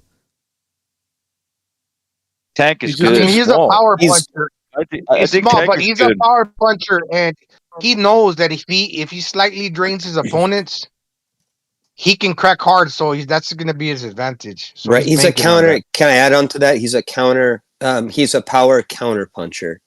He doesn't. You're not going to see this guy on the front foot and be effective. He doesn't really operate like that. We've seen this before. He wants you to come into him, give up your length as he ducks down, and then he can jump in with the shot. He does it over and over again. Well, I'll say Good, this, man. man. It's okay. It's good. It just let me doesn't have say a that- lot of punch output. Sorry, Let me BJ. say this, man. Yeah, let me say this because after the Jojo Diaz Haney fight back in 2021, I remember thinking, this is gonna be a Davis versus Haney fight would be tough because Jojo Diaz was shaking Haney up with some shots, particularly to the body. There was one that made him jump up and bend over. But like he was at the doctor's. And let me tell you, when I saw that fight, I said, Tank Davis hits harder than Jojo Diaz, so what would happen there? But since then, I've seen enough of both fighters to know that Tank Davis is not a pressure fighter. People are under the belief, or some people, especially his fans, are under the belief that this guy is fighting at 50% right now. Because, he tends to dance around the ring, play the. Dude, they think he's Mike Tyson. Hold on, let me finish. They think that because his style is to run around the ring, hypnotize you with his defense, which is good when he gets on the defensive, and then he runs people into something. So they think, if he wanted to, he could turn it up and just walk through people. Because we saw what happened against Barrios. He barely got the job done in that one, and that was a dehydrated Barrios because he had a rehydration clause, as we now know. Then when he did it against Isaac Cruz, he couldn't pull it up. He couldn't turn up that, he couldn't turn into Superman like his fans believe. And it was That a close was decision. worse. And then they had to blame it on a hand injury, which we never saw any proof for. So I don't, I think Haney's a bad style for him. What about? Yeah, I agree. Rolly Romero. He was running from Rolly Romero for the whole fight until he caught him. He was on the back foot. I think Rolly was a bit too physical for him in the upper body. You could kind of see, Roy as well. Garcia, he just scoots around on the back foot, waiting for a mistake and a hole. He's not some action fighter that his fanboys think he is some killer. That's what I agree. Davis, he's not Mike The Tyson. funny thing is, Rolly. Rolly is. Hold on, Gypsy. Rolly if you could let sure. Never Sobers, man. If you could let Never Sobers. I was gonna let him go, but I was gonna say, look, bro, Tank Davis, his style, the way he fights now, the way who he is, he just reminds me of Deontay Wilder, and I don't mean the style, and I mean the mentality.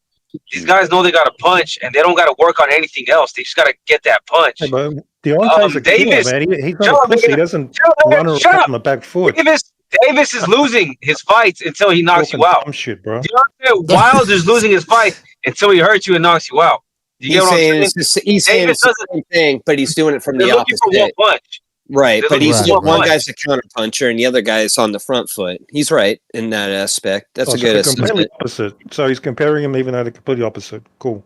Well, he's comparing their knockout artists, but I'm not saying they fight the same, you dumbass. I'm saying they go in the ring with the same mentality. Did you not hear what the fuck I said?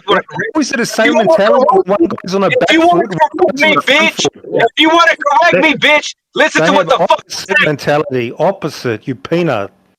All right, 1% at a time, man. 1% at a time. All right. The biggest mistake that a lot of these fighters do, for example, they want to get superly aggressive with Tank Davis because they see, look, he's a little guy, and they want to go in there and bang like Pedraza did. That's a mistake. But when it comes to Haney, he's becoming very savvy in fighting southpaws. He's already fought a great champion like Lomachenko. Then he just neutralized Regis Prograis. So if you're Haney, look. If a lot of times, like I said, Tank Davis, people get conned and they want to trade with him. But Haney, he keeps it disciplined. If he keeps it like utilizing his length and staying true to his discipline, it's not a contest, man. Haney beats Tank. If they let Haney measure, have you guys noticed that? Like he'll throw his jab and he'll like stick it out to keep you at distance, and he'll try to act like he's lining up his right hand. If they let him do that, he easily beats Tank because that's how he keeps his distance. He only have to. Everyone clinch does that now. I know, but you're not allowed to guard the face and measure. No one gets warned. No one gets warned anymore for that shit. I know. I always thought that Haney could beat Tank. The only problem was his chin. and the fact that he's there for the left. But the problem is that with him in 135, his legs wasn't really there because of being dehydrated so much to get to 135. At 140, I didn't see any leg issues. He was. That's why Jojo Diaz was catching him, because I think that being dehydrated, being on 135, kind of took a lot of his. I don't know, his legs away. Yeah, resistance. Yeah. Yeah, Yeah. resistance. But His bounce.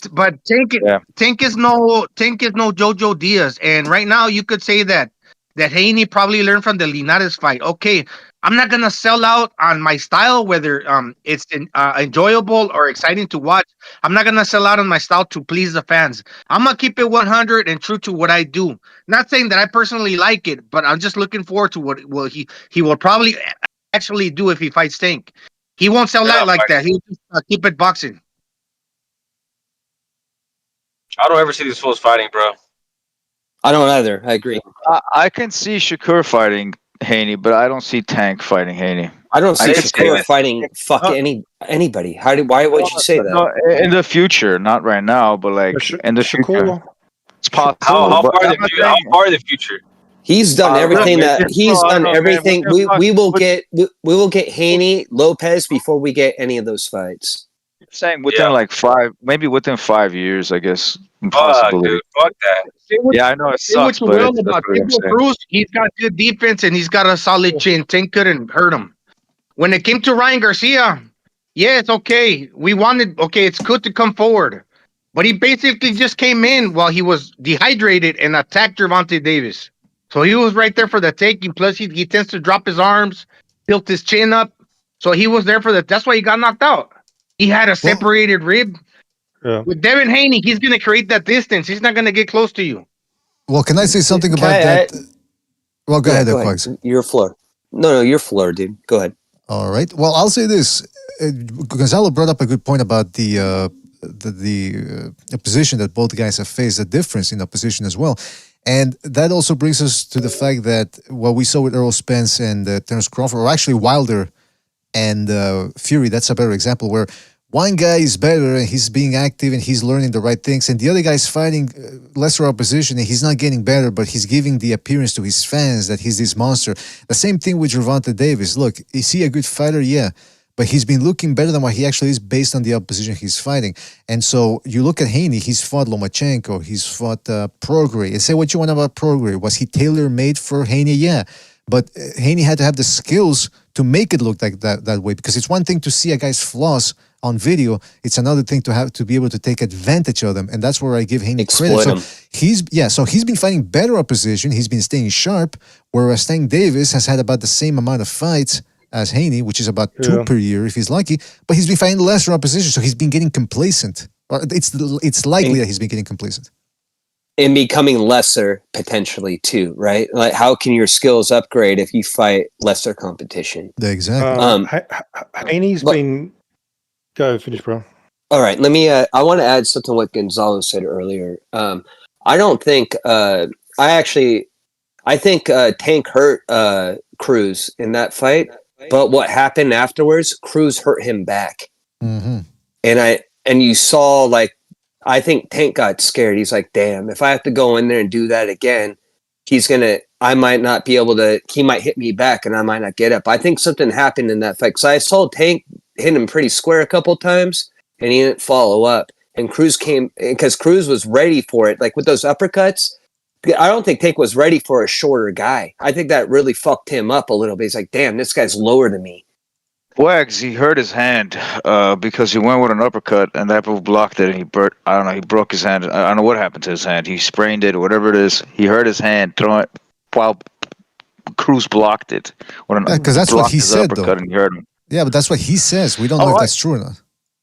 No. You see the reaction when he hits him. You hit him. When he hits him, he goes like, "Ah!" You see it, like his reaction, like he hurt his hand somewhere in that. That could be a bruise. Gypsy. That could be a bruise. They usually show these fighters when they make these claims. They usually show X-rays because everyone always calls them out, saying you're a liar. No, you didn't. These guys usually have medical evidence. This fool didn't provide any of that. He had a fucking bruised head, just like Ringo did. check it out, bro. Just like Rigondeaux tried to say he damaged his hand against Lomachenko, and later on it was just a bruise.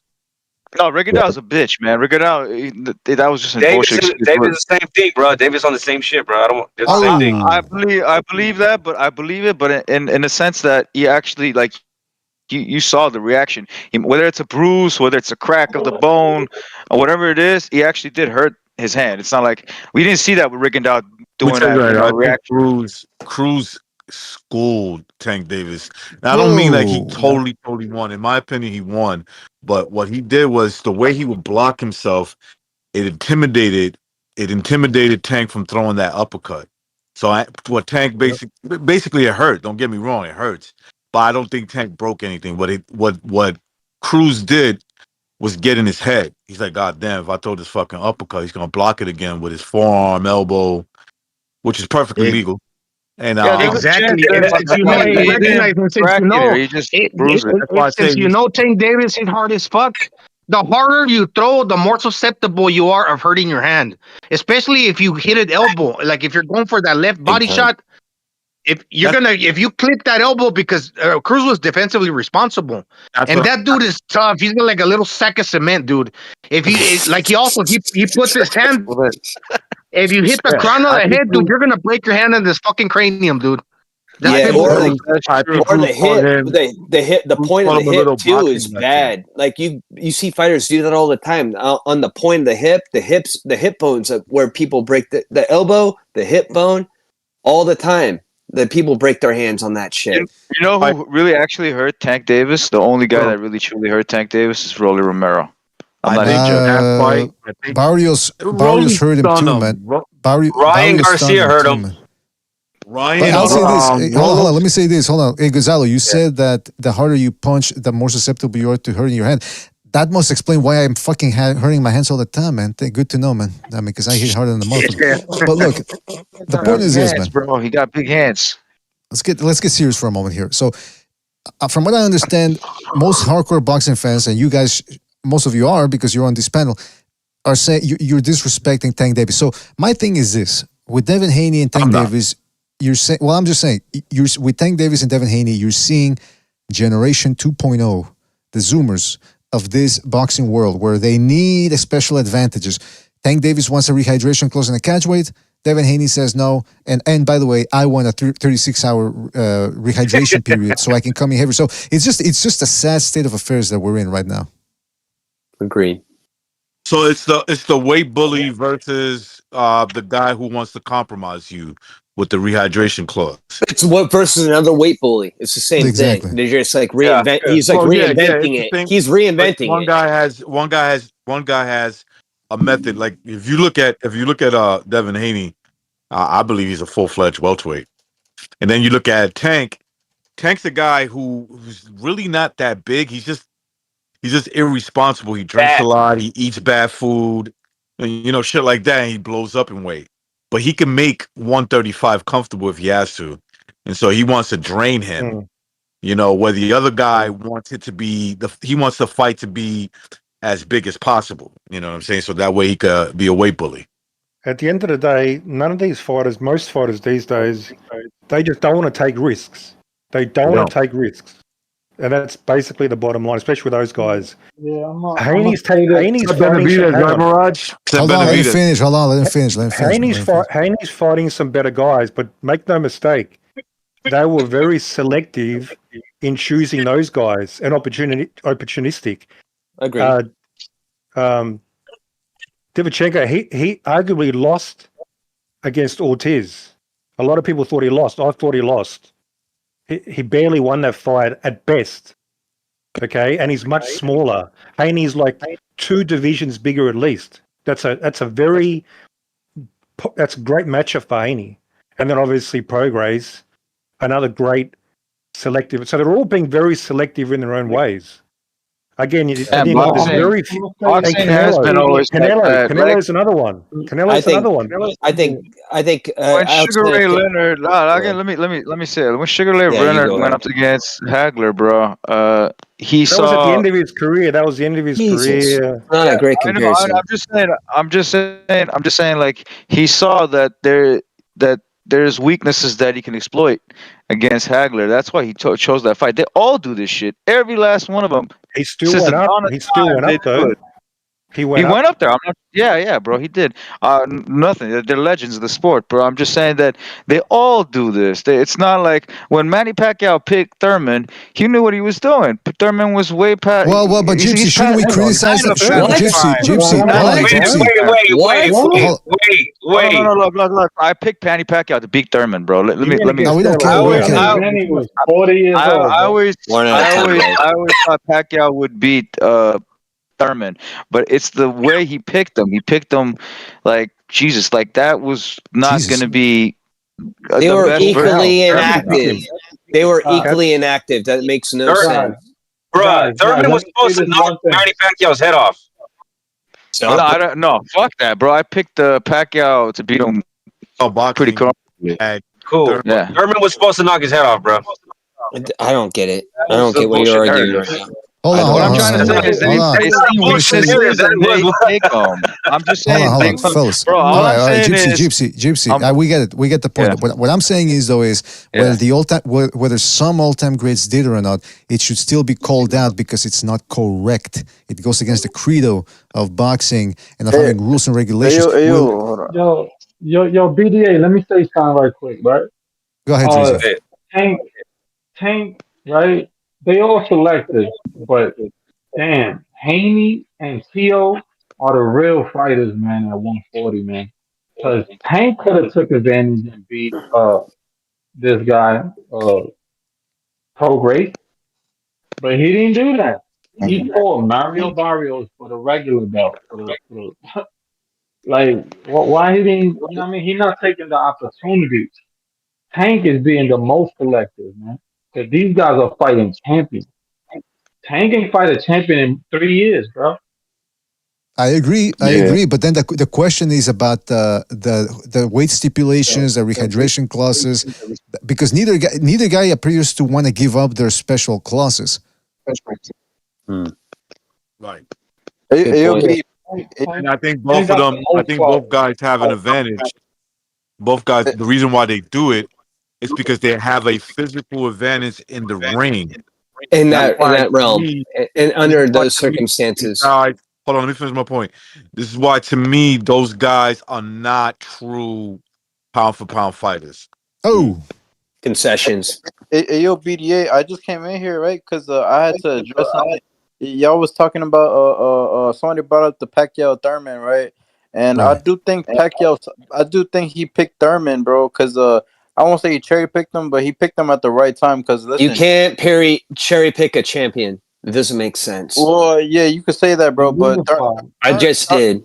No, listen. Thurman was coming off a 2-year layoff. Not only was he coming off a 2-year layoff, but he was coming off an injury, a major shoulder injury.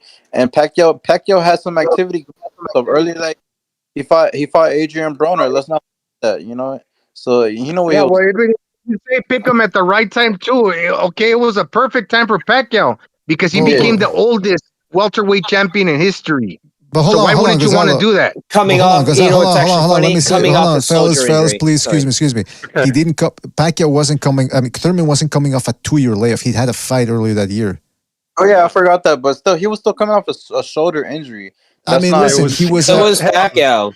Hang on, you just went from 2 years to 6 months, and you just brushed it off like it's no big deal. Your whole argument just vanished. You know that? That was a great win for Pacquiao because he pretty much took out. This is not even a welter, but if you want to call him a welter based on his accomplishment, okay. But it was a welter from a prior era, beating the champion from the current era. After that, Thurman's career went to shit because he was perceived as the current champion from this era that lost to the older guy from a different era. That's so that was a great win for greatness. Pacquiao. Yeah, it's technically greatness. Yo, honestly, I give Pacquiao credit for that. Even though me personally, I know, I thought Keith Thurman did enough to win, but you know, he didn't win. He didn't win. No way. There's no chance Thurman Hold won on, let him that. finish. Let him finish. Jeez Louise. Yo, listen, bro. Listen, when I watched the fight live, that's generally how I felt. I know he got dropped in the second round, bro. But I thought Keith won like at least 2 of the first 6 rounds. Towards the end, the fourth and fifth. But Pacquiao was definitely winning some of those early rounds, and then I think Keith Thurman comfortably won the last six, bro. He just did, bro. Comfortably Yeah, won yeah. the last Forget about the six. Let me tenth jump round. in real quick, PDA. Sorry. Let me just say something real quick. Did you forget about the 10th round? Remember when he hit him with the correct? Hold on. Did you remember when he hit him with the body shot Yeah, and he that's what I cowered meant. away? He cowered away.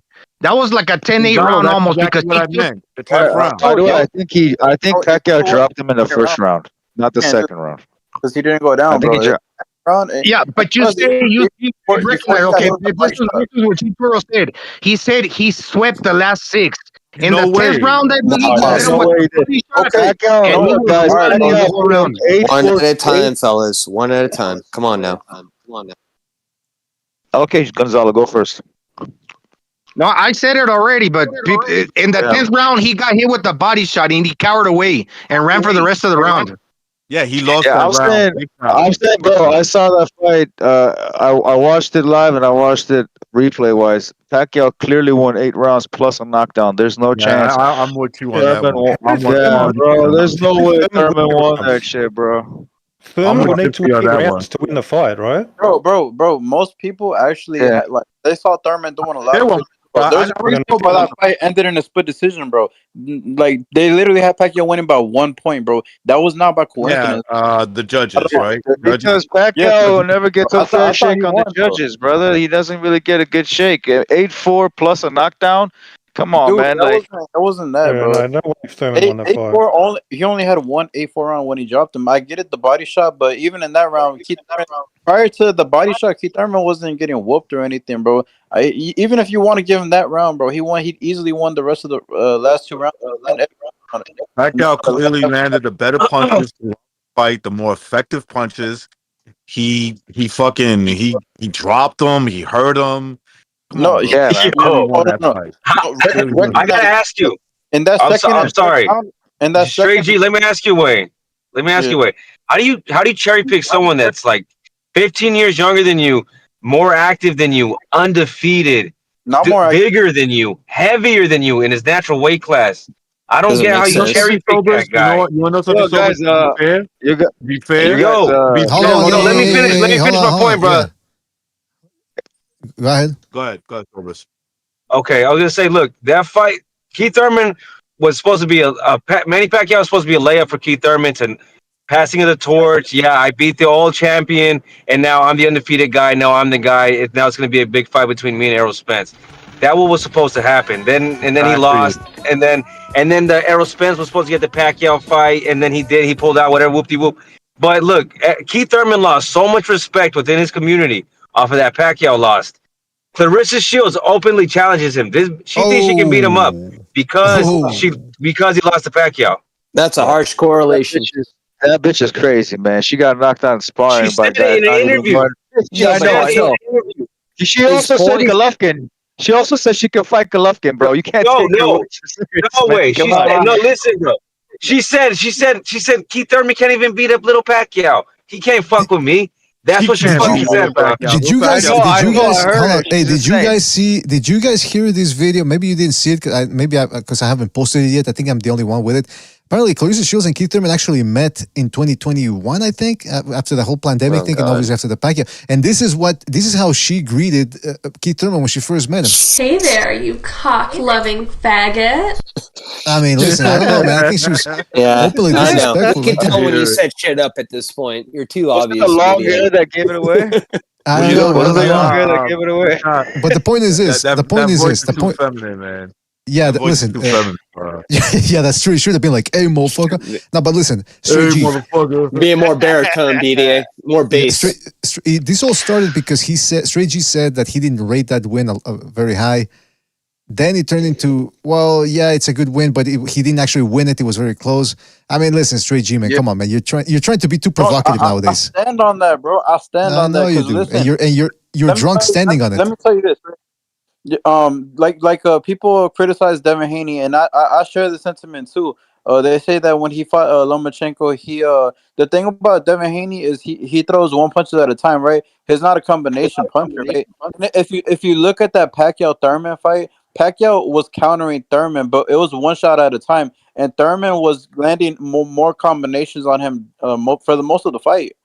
Landing Bro, you gotta combinations. watch that Pacquiao fight again, man. Pacquiao Just never watch the landed fight again, combinations. bro. Just watch it again, bro. Just Only in the second and third round, like some of the early rounds, he was landing combinations, but they weren't like thudding combinations. And he did land a body shot. You know, he landed a combination in the 10th round. You know, I thought there. Sorry. But for the most part, he was getting pull countered, and he was getting countered hard, bro, by Keith Thurman. Keith Thurman Bro, almost. you're talking Bro, like Keith this Thurman fight got was dropped. like, bro. You're talking like this fight was like Thurman versus Sean Porter. That's not how it took place. Yeah, this No, is nothing like that. I thought. Listen, I thought Honestly, Pacquiao kind of cruised a little bit. Yeah, he cruised it, bro. He cruised like He clearly won it. Dude, I didn't I'm even think telling that you, fight was close. I didn't think that dude. fight was close.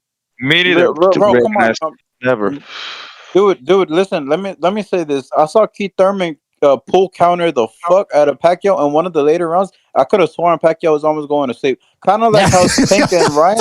No, listen, bro. But you saying I could have sworn, but you saying I could have sworn he was going to sleep. One thing, real quick. Hey, fucking Keith Thurman was getting fucking pieced up, dude. He was getting hurt, dude. Only in the first couple damaged rounds, that bro. fight. But only in the first couple of rounds, bro. And the later and second half of the fight, First bro. couple of he rounds. was What are you getting talking controlled by about? How about the whole fight? was bro? crazy. He was getting controlled by the jab, and then when Pacquiao lunged in like he did in the first half when he caught him, he pull countered him. He adjusted. That's the thing. No disrespect, no disrespect, but this is the guy that says that Uriel Machillas would fucking knock out Canelo. We had to talk This is one the at a guy. time, guys. 6 rounds when he got hurt in the 10th round, and that's you could score that a 10-8 round, bro. He retreated. He gave up Straight that out the round, mouthpiece. and It's I'm not done. a 10-8. You don't give a 10-8 that easily, Round is man. yours. What are you talking about? No, bro. You could score a fight. Listen, you could score a round 10-8 without a knockdown. When a guy For says, sure. "I'm giving you this round because They you don't hurt do me that, but you that bad." No, you need to get the shit bit out of you, standing up to get a 10-8. Not just fucking hurt. Just hurt a little bit. When does it happen? Yo, When does that happen? Any guys, I want to examples? ask you a question. I want to ask you a question. How many Prior rounds to did you that body give shot, bro. Thurman? Well, come on, he was doing his thing prior to the body shot, bro. It was just like towards the very end where he got hurt by a body shot, and he did get hurt, bro. I'm not saying he didn't, but you know, How many rounds did you give him, though? Yeah, hey, How but many? what you Detour, but what you mean towards the very end? What's the difference if it's in the beginning, the middle, or the end? What's the Dude, difference? I I'm wouldn't even saying- dare say it's a fucking No, championship round. or no, What I'm do you talking mean? about. What's the difference? Well, I just want to hold on. Keith I just want Thurman to won- understand. According Keith to you, Thurman what's the won difference? last But what's the rounds, bro, difference? except for the 10th round. Yeah, but what's the Wait, what do you- difference? Answer my question. What's the difference? So wait, say what you will ask me again, bro. No, I you hear said Hold on. you try to minimize by saying he got hurt towards the very end. What's the difference between the beginning, the middle, or the end, according to you? Dude, Pacquiao got hurt too, bro. He just didn't like it. Just wasn't Come obvious. on. If he got hurt, it'd been obvious. You're not answering I it. don't. You try I to don't remember minimize by anywhere saying in no. that fight He just where got Pacquiao hurt. got hurt. He just got hurt towards the very Thurman end. What landed does the that more matter, dude? eye-catching What does that punches, change? bro. Whether you want to believe it or not, He bro. got hit, One but he didn't at get hurt. It's a looking weird, time. dude. You're weird. No, straight too G2, weird. you're not understanding what he's saying. What he's saying is when you talk about the fight, you're making it seem as though the later rounds count for more than the Right. earlier rounds. You're dismissing You're that hurt. Pacquiao hurt him early, and you're glorifying that Thurman hurt Pacquiao late. Like that's supposed to mean more than Thurman getting hurt early. Like that, those are like double the points. First That's how you're making it sound. of all, I don't believe. You're right about that. Hold on. There's You three guys people need to talking at go the same one time. at a There's three time. people This is talking at the fucking same. insane. There's three Man, people. topic, Peter. There's three people talking at the Okay, same time. yeah, but I wanted to piggyback on whenever Sower said no. But look, this is what G Toro said. Oh, he got hurt to the body in the 10th round. So basically, that doesn't count according to G Toro. It's one not more that bad round. because he started landing the pull counters, but then all of a sudden It does Pacquiao hurts count, him but in it's the one end. more round. No problem. Let's just brush that shit out under the rug, like it counts less. No, bro, I'm not saying it don't count. Obviously, it counts, bro. But I'm just saying he won more rounds overall. I think he won enough rounds to edge the fight. That's all I'm saying. I think he won. Hey, I gave Thurman 3 rounds. This was the biggest troll. This was the biggest troll here. When Gonzalo's calling you weird, you know you got serious problems. Like, bro, honestly, like. Well, I'll say, Read the super chat, BDA. Hold on. Gonzalo, what? What'd you say, Gonzalo? Yeah, this is a guy that said that Uriel Matias, 140-pounder, no disrespect, because he's a good fighter, but would go up to 168 and beat Canelo Alvarez. Well, I will admit I was kind of bluffing on that one, but I'm dead ass serious about this. All right, he's dead ass. Let me take you serious now. All right, he's dead, but he said he's dead ass. BDA, I want to ask him a question. Hold on, I gotta read the super chat. Okay, yeah, I gotta read the super chat. Shout out to Anthony Lopez for his contribution with the super chat. He says, Stray G, this is coming from a fellow Houstonian. You make me lose brain cells. Oh. Well, shout out to Anthony Lopez for his contribution to super chat. All right, Gypsy, ask your questions. Stray G, you answer, and then we move on from this because this is getting a little tedious. But go ahead, Gypsy, go ahead. I asked him one question. How many rounds did Thurman win in his eyes? Yo, honestly, bro, I would say he won at least like a good 7 or 8, bro. You could say, yeah. I felt 7 or 8. Yeah, bro. I haven't seen a fight since the beginning. That's not good enough to win when you get knocked down, is it? I mean, even if he won 7, right? It was a if he had knockdown, bro. Look, bro. If he won 7, right? That's a draw. That's a draw, bro. If he won 7, that's what I'm saying. That's good enough to win. Let's put it like this. Let's put it like this. In boxing, all right. So we saw earlier this year, right? Tank and Ryan, right? Let me say this. Tank dropped Ryan, right? But one judge had it a 9-8 round, a 10-9 round, right? Rather than a 10-8 round, right? Because prior to him getting dropped, he was doing good work, right? Even if you get dropped in the rules of boxing, you could also instead of it being a 10-8, you could also make it a 10-9. Dude, if you look at the first round of Thurman and Pacquiao, even though Thurman got dropped by a flash knockdown, he was doing the better work prior to Oh my god! Yeah, sure. Moving on,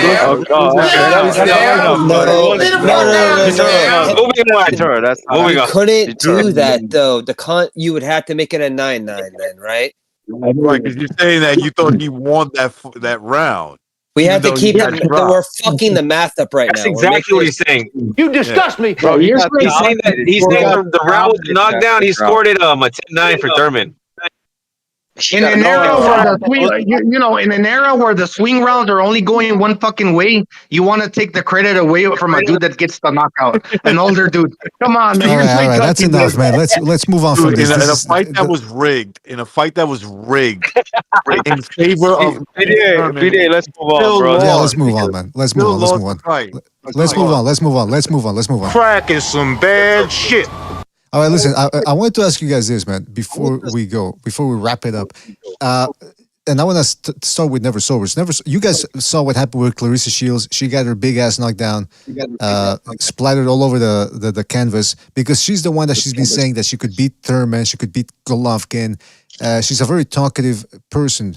So now she ended up getting her ass knocked down. And Never Sobers, you made a very good point. Made me laugh, but which was a great point. What did you say happened when as soon as she dropped? What did she do, and why did you say she did that? Oh, the Neanderthal part of her brain reacted, dude, and her legs just kind of relaxed. All her muscles relaxed, and her legs just spread open, dude. And she was ready to be dragged back to the cave. You know what I'm saying? So you guys heard what she did after that? You guys heard what she did after that? What was that? She went into the car, pulled out a knife. Oh yeah. That's foreplay. That's foreplay, baby. Yeah, she went. Right? Then she went home and she grabbed the vibrator and the shower massage. Yeah, listen. Then she thought about it. I'm gonna play the video for those of you that don't know what we're talking about. BDA, I heard she got wet. Well, that's what Never Sober is saying. Look, yeah, if you look at the way she fell down, bro, it looks like there's instant moisture. Come on. She drops. You guys can't see it because I'm putting it on the YouTube screen, but she gets dropped, and then as soon as she gets dropped, she sort of pulls her legs back as if she's about to give birth too, but almost giving him easy access, like, yeah, go ahead, I'm here.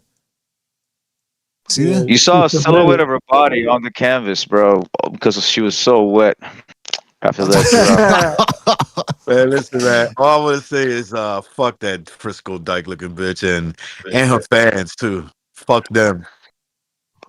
So I you're always got saying her if you, confused with Serena Williams, a tennis player. but hold on, Do if kind of you, look. yeah, that's true. That's true. So, but I think Never Silvers brings a salient point because this is a woman.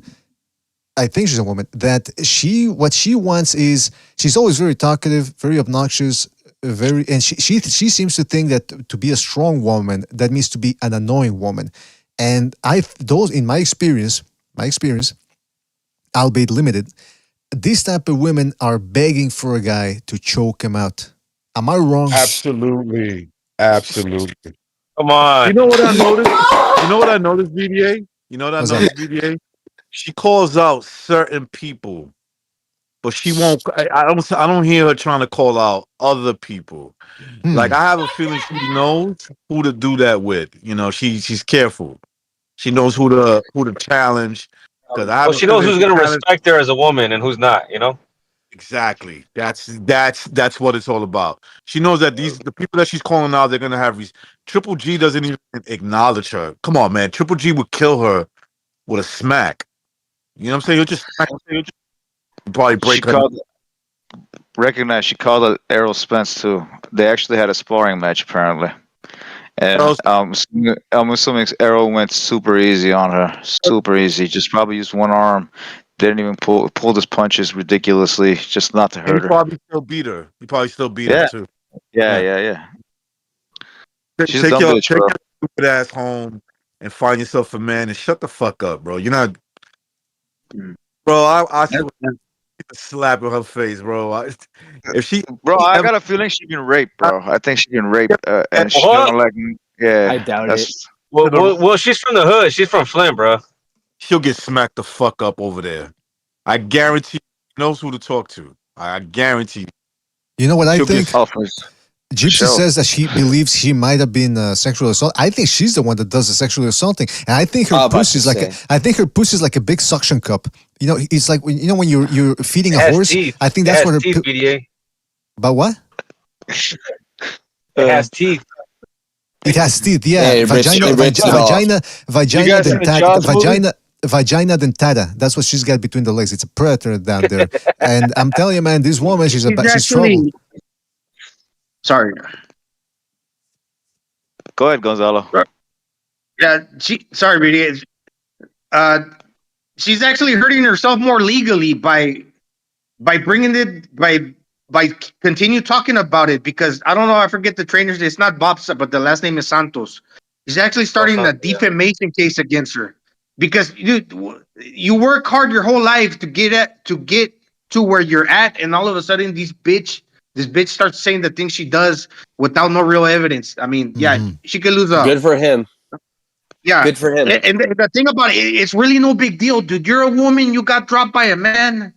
Like the trainer said, fighters get dropped all the time in sparring. It's not even a big fucking deal. So why That's you right. gotta take it too hard so personally? Like the world and the people are gonna be, oh, you got dropped by a man.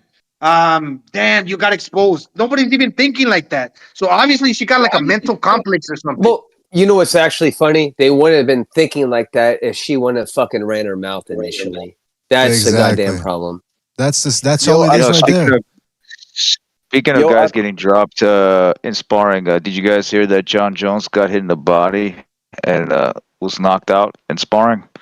Apparently, The that's UFC. MMA. I know. Yeah, John Jones. He got hurt, and they were like, "Oh!" in the gym, and then apparently took his vengeance off the guy who did that to him. Did he And a when he bunch of got other guys. dropped? When he got dropped? Did he open up his legs and said, "Take me"? Or? Well, BDA, he farted. He farted before he went down. Okay, jeez, come on. His asshole. We Yo, got bro, I feel like a lot of females get dropped, but they just don't they don't bother to bring it up. You feel me? Like they don't bother to bring it up because like it's to be expected. It's just that Clarissa Shields she can't face reality. It's almost like she feels like she has to beat every man she spars. Like it's like whatever. I don't think she spars with a lot of guys though, man. I'll bet you she spars with a lot of chicks, and yeah, she probably hasn't been dropped a lot. Girls can't hurt each other. Yeah, look at Katie Taylor. I don't think Katie Taylor is like a big power puncher. You know. That's why when Doesn't she I got like? train women, It's rare. It's all I'm yeah, saying. Like that's like Kate, like Christy Martin, fucking Ann Wolf. Like there's been some power punchers. Like there's been some girls that can lay some fucking leather down, but that's why it's it's few and far important. between. That's why it's important when you're. And this is what I do in my gym. You get a woman. They can hurt each other. So it's up to you. So it's up to you to hurt them, and it's for their own good. They don't understand that right off the bat. They also understand why they have to be naked when you do it. But listen, they learn. They learn to learn is what I'm trying to say here. By the way, man, somebody was playing with the soundboard there, the Discord sound. Who's in there playing with it? Identify yourself. Yeah, identify yourself. All right. I'm just trying to give I you a wish it chance was to me, talk. but it wasn't. I wish it was me. It was All right, but listen, She's got that's that what. against men, like against men, because like that one serial killer, Eileen Warnos, the prostitute used to kill the dudes. I think she got like taken advantage, violated. I don't know, raped when she was like a little girl. She said it herself, but then she's always speaking hateful. So she's got like a mental complex of some sort. Well, psychologically, it can go both ways. When people get molested, they can either become, when some people get molested, what they do is they either become sexual shut-ins, or they become the molesters themselves. So it can go both Exactly. ways. That's what I'm saying. I think that's exactly BDA. You're right on the spot. That's why I said I think she's been molested, and because she's been molested, she wants to be the dominant now. Right. Similar to what happened to Mike Tyson. So that's why it's always important. If you're going to molest somebody, be nice to them so you don't fuck them up. And another thing I'd like to say about that is, look, Clarissa Shields, I'm not a litigious person, but like Gonzalo said and Quags was saying, I'd get on fucking Shapiro's a bulldog. Rayful Shapiro. So you don't really. I mean, you gotta be careful of two things. One, getting into physical altercations, and two, getting into legal altercations. Because when you have an attorney as seasoned and as talented as Rayful Shapiro, and it's the United States, anybody can sue anybody for practically anything. So she's sort of. We all know what happened. She got emotional because she got exposed for getting dropped by a guy, which is again not really much of an exposure. We all knew a guy's gonna kick your ass. But she's taking it the wrong way, and it's just exposing what type of person she's been all along. That's my take on it. And it's her fault too. That guy who posted that video up, the boxer that posted that video up, the bitch was talking too much shit in the gym. That's why he posted it up. That's probably exactly why you're right. That's exactly why he did it. You probably heard that for like 2 or 3 days. He's like, "Fuck this, fuck this." Go ahead. Well, even in the video, that's exactly what happened. Even on the video, you can see in one version of the video, you can see her on the ropes and she's talking shit. She doesn't quit with that shit. She's gonna get to her one day. It's gonna be worse. She's gonna get beat up by an actual woman. She's an annoying butch, bro. That's how she is, man. Yeah, dude, I agree. You think that the women's soccer/football world champions can compete with Argentina? No. I was about to make that comparison earlier. I was about to make that comparison. I'm not saying. Look, I'm not saying that. Listen. There's female boxing, right? There's the computer didn't turn on. There's female. Computer just screened it. There's female boxing, basketball. But not your computer. Football, keep going, whatever. Right? Keep going. I don't know what's going on, but I don't know if somebody's trying to mess with me, but whatever. That you can't compare it to the men's side. You can't compare female basketball to male basketball. You can't compare, men football to female football. And obviously, I'm talking about either football, right? Soccer or NFL. You cannot compare the two. Okay, there's just men are built to be super athletic. They could jump higher.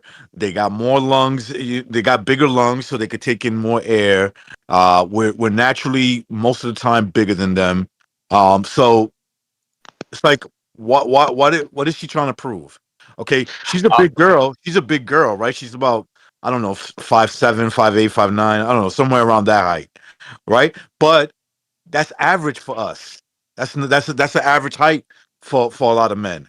Okay, and in certain cases, And in certain cases, she's short. She's short for a man. All right. Exactly.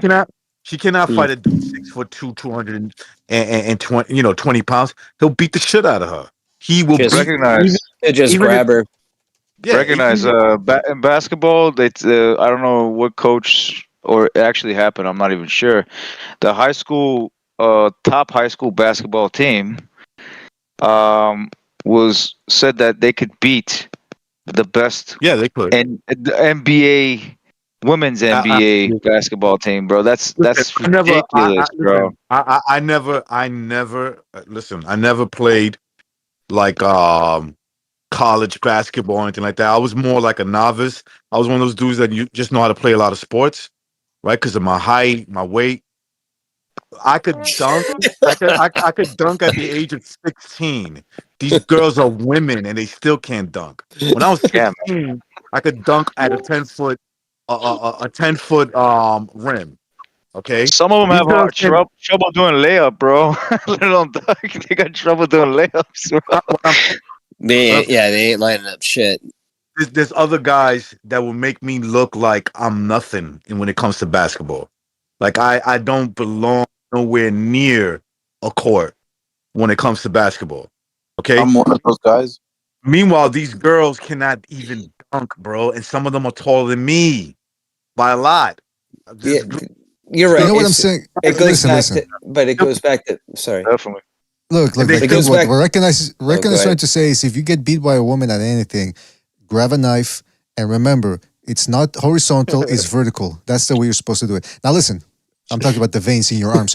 But look, the point is this. The point is this. We know that the Clarissa Shields just took it the wrong way. I think she needs to go back to the drawing board in life and stop messing about.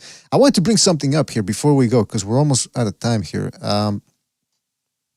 I was looking at the apparently man, that I came too late. Chibi's in the house. What's up, Chibi? Good, man. I didn't know I came too late, man. I guess I'll hang before y'all leave, I suppose. Yeah. Shout out to my boy Devin Haney. I was a fan before anybody was, so remember that. Oh, shut your fat ass up. We'll never forget. You're not going to let us forget. No worries. Never. Yeah. I'm gonna do the same thing when Fury beats Usyk. I'm just gonna come up here. I'm always a fan of Fury way before you guys were a fan of Fury. There you go. Yeah. I knew Canelo could beat the Charlo brothers before they knew it. Bro, all I'm saying is, bro, when I first came to this panel, the hatred was real for Devin, the big boy Haney. You feel me? But like Ours real. Man. Pause He's on still that. a You bitch. better stop pausing He's still a that. bitch. Yeah, you better stop pausing, TV. That's not a good look. Big boy Haney. I'm just- You heard that shit? One fight, bro. We think we're on his dick, bro. Oh, You're big boy stupid. Haney. He lost all his I'm last saying fight. is, the only thing, like I said, only thing that I'm saying is the How you know hatred he a was big boy? How do you know he's a Get big your boy? fat ass up, bro. Yeah. We know you a How big you know boy. he's a big boy? There's All a right, reason one at a why. time. Guys. Chibi is a slang for something else. One at a time. Yo, Jump in. I like Nobody can how understand. I like how Amoka made fun of Chibi in that one phone call. Like, yo, he violated him, bro. I ain't gonna lie. Look. Only thing that I'm saying is this, man. I told y'all boys, bro, like he was the truth, bro. Nobody ain't believing you. Everybody said Bruh. that. Nah, he is a bum. He had He's gonna Rob get knocked out. Lomachenko and coming at 165. No, he's not. He lost that He No, he's fight. didn't not. rob. He No, he's didn't not. rob nobody. He got Haney put the paws on him, bro. Give up. No, bro. No, he didn't. No, he didn't. You hear that shit? You put them You know what it cheeky is? paws You know on what him. it is? Hold on. It's that's put how it them is. cheeky Listen. paws. That's how it is in the YouTube boxing community or boxing as a whole. When people go, man, Teofimo Lopez whooped Lomachenko. It's like apparently that's a whooping. So if that's a whooping, what the hell's Crawford to what he did to Earl Spence? That's a whooping to me. When Yo, a guy that's loses, a whooping. I ain't gonna lie. That was a domination. That was just. I didn't even know it was gonna come out like that. That was different. well, let me say this. Point of dirt. Let me say this: that who's gonna buy the card, the heavyweight card that's gonna be taking place on the 23rd? Because I don't know if you guys saw the commercial real quick. That commercial, I'm they put some buying it money. for sure. They put some money into that commercial, man. Let me tell you, and I think it's because now they've got money overflowing because it's from Saudi Arabia, and so I think they finally got a budget to be able to put some money into that. But so who's gonna buy it? Who's gonna buy that card? Me, 100%. I'm not buying Unfortunately, that shit. No, Unfortunately, I'm no, a man. broke. I'm a Quit. broke nigga. I'm not gonna buy it because I gotta I'll get be Christmas buying it gifts. and hosting a party. But I'll be buying it and hosting a party. I have Quack, money. I'll, I'm I'm not still going to I'll be watching. buying send it. you I don't give money. a fuck. Hold on, one Quack, at a I'll send you time. Well, One money. at a You'll buy it. time. Don't One worry at a about time, it. but please. I am. I have money. But I'm doing granted, it on principle. I am a little worried about Deontay Wilder because he haven't fought in a year, and the last fight that he had, the fight didn't last long enough to knock the rust It off was of him. So I garbage. am a little worried. It was garbage. Well, Don't then worry how about it. was it garbage if it didn't last that long, bro? Listen, Haney hater, bro, stop doing that. All right, so but no, I am a little Listen, worried you if you got Haney that. hater.